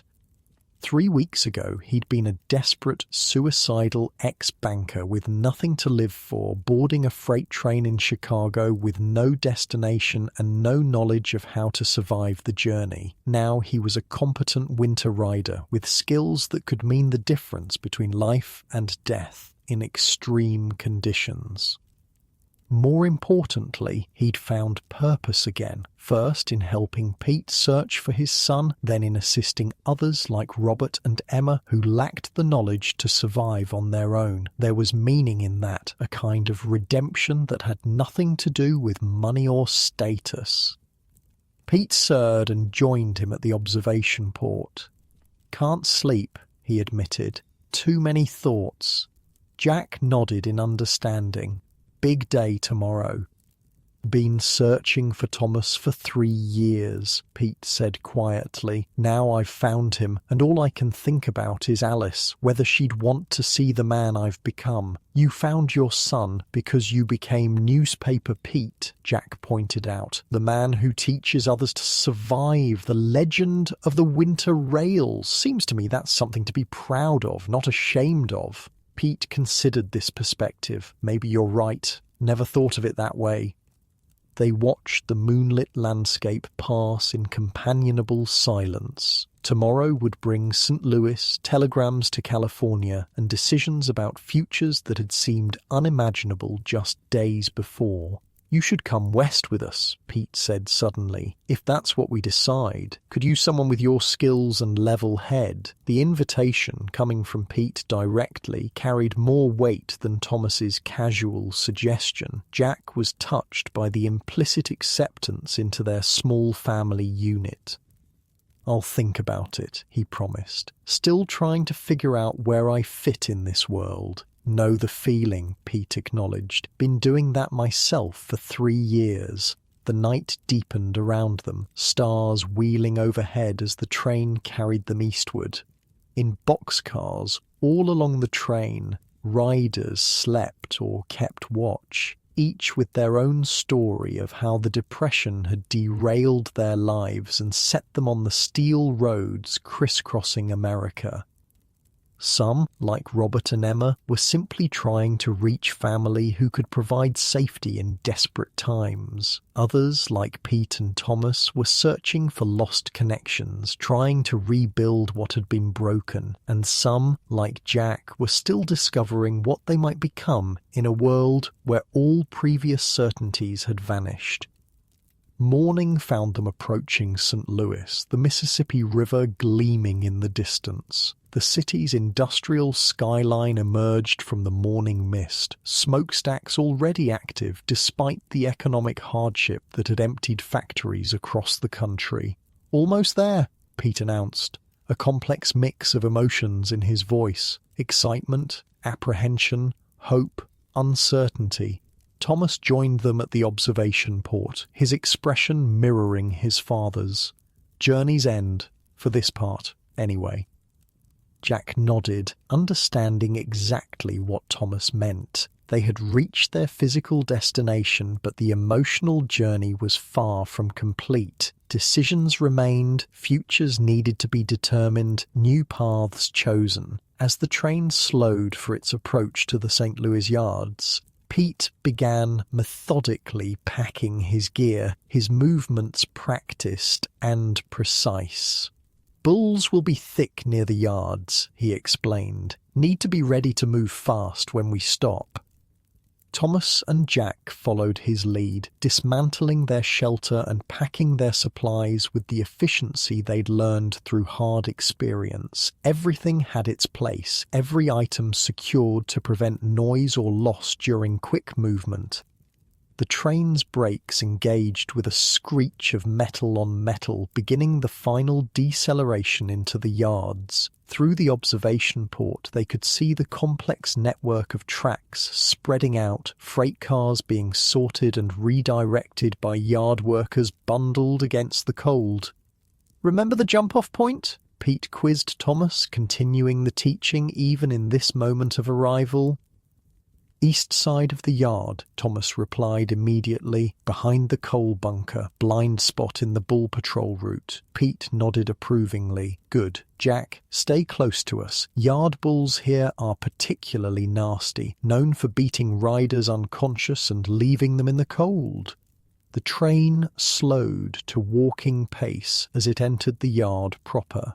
Pete watched the passing landmarks with experienced eyes, counting the seconds until they reached the optimal exit point.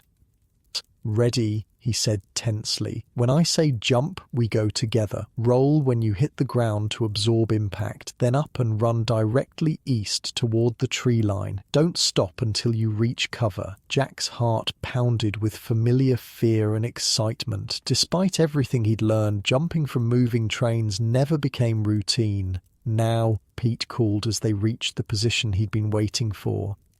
They slid the door wider and jumped in quick succession, landing in snow that cushioned their fall. As instructed, Jack rolled, came up smoothly, and ran toward the distant trees without looking back. Pete and Thomas flanked him, their movements similarly fluid from long practice.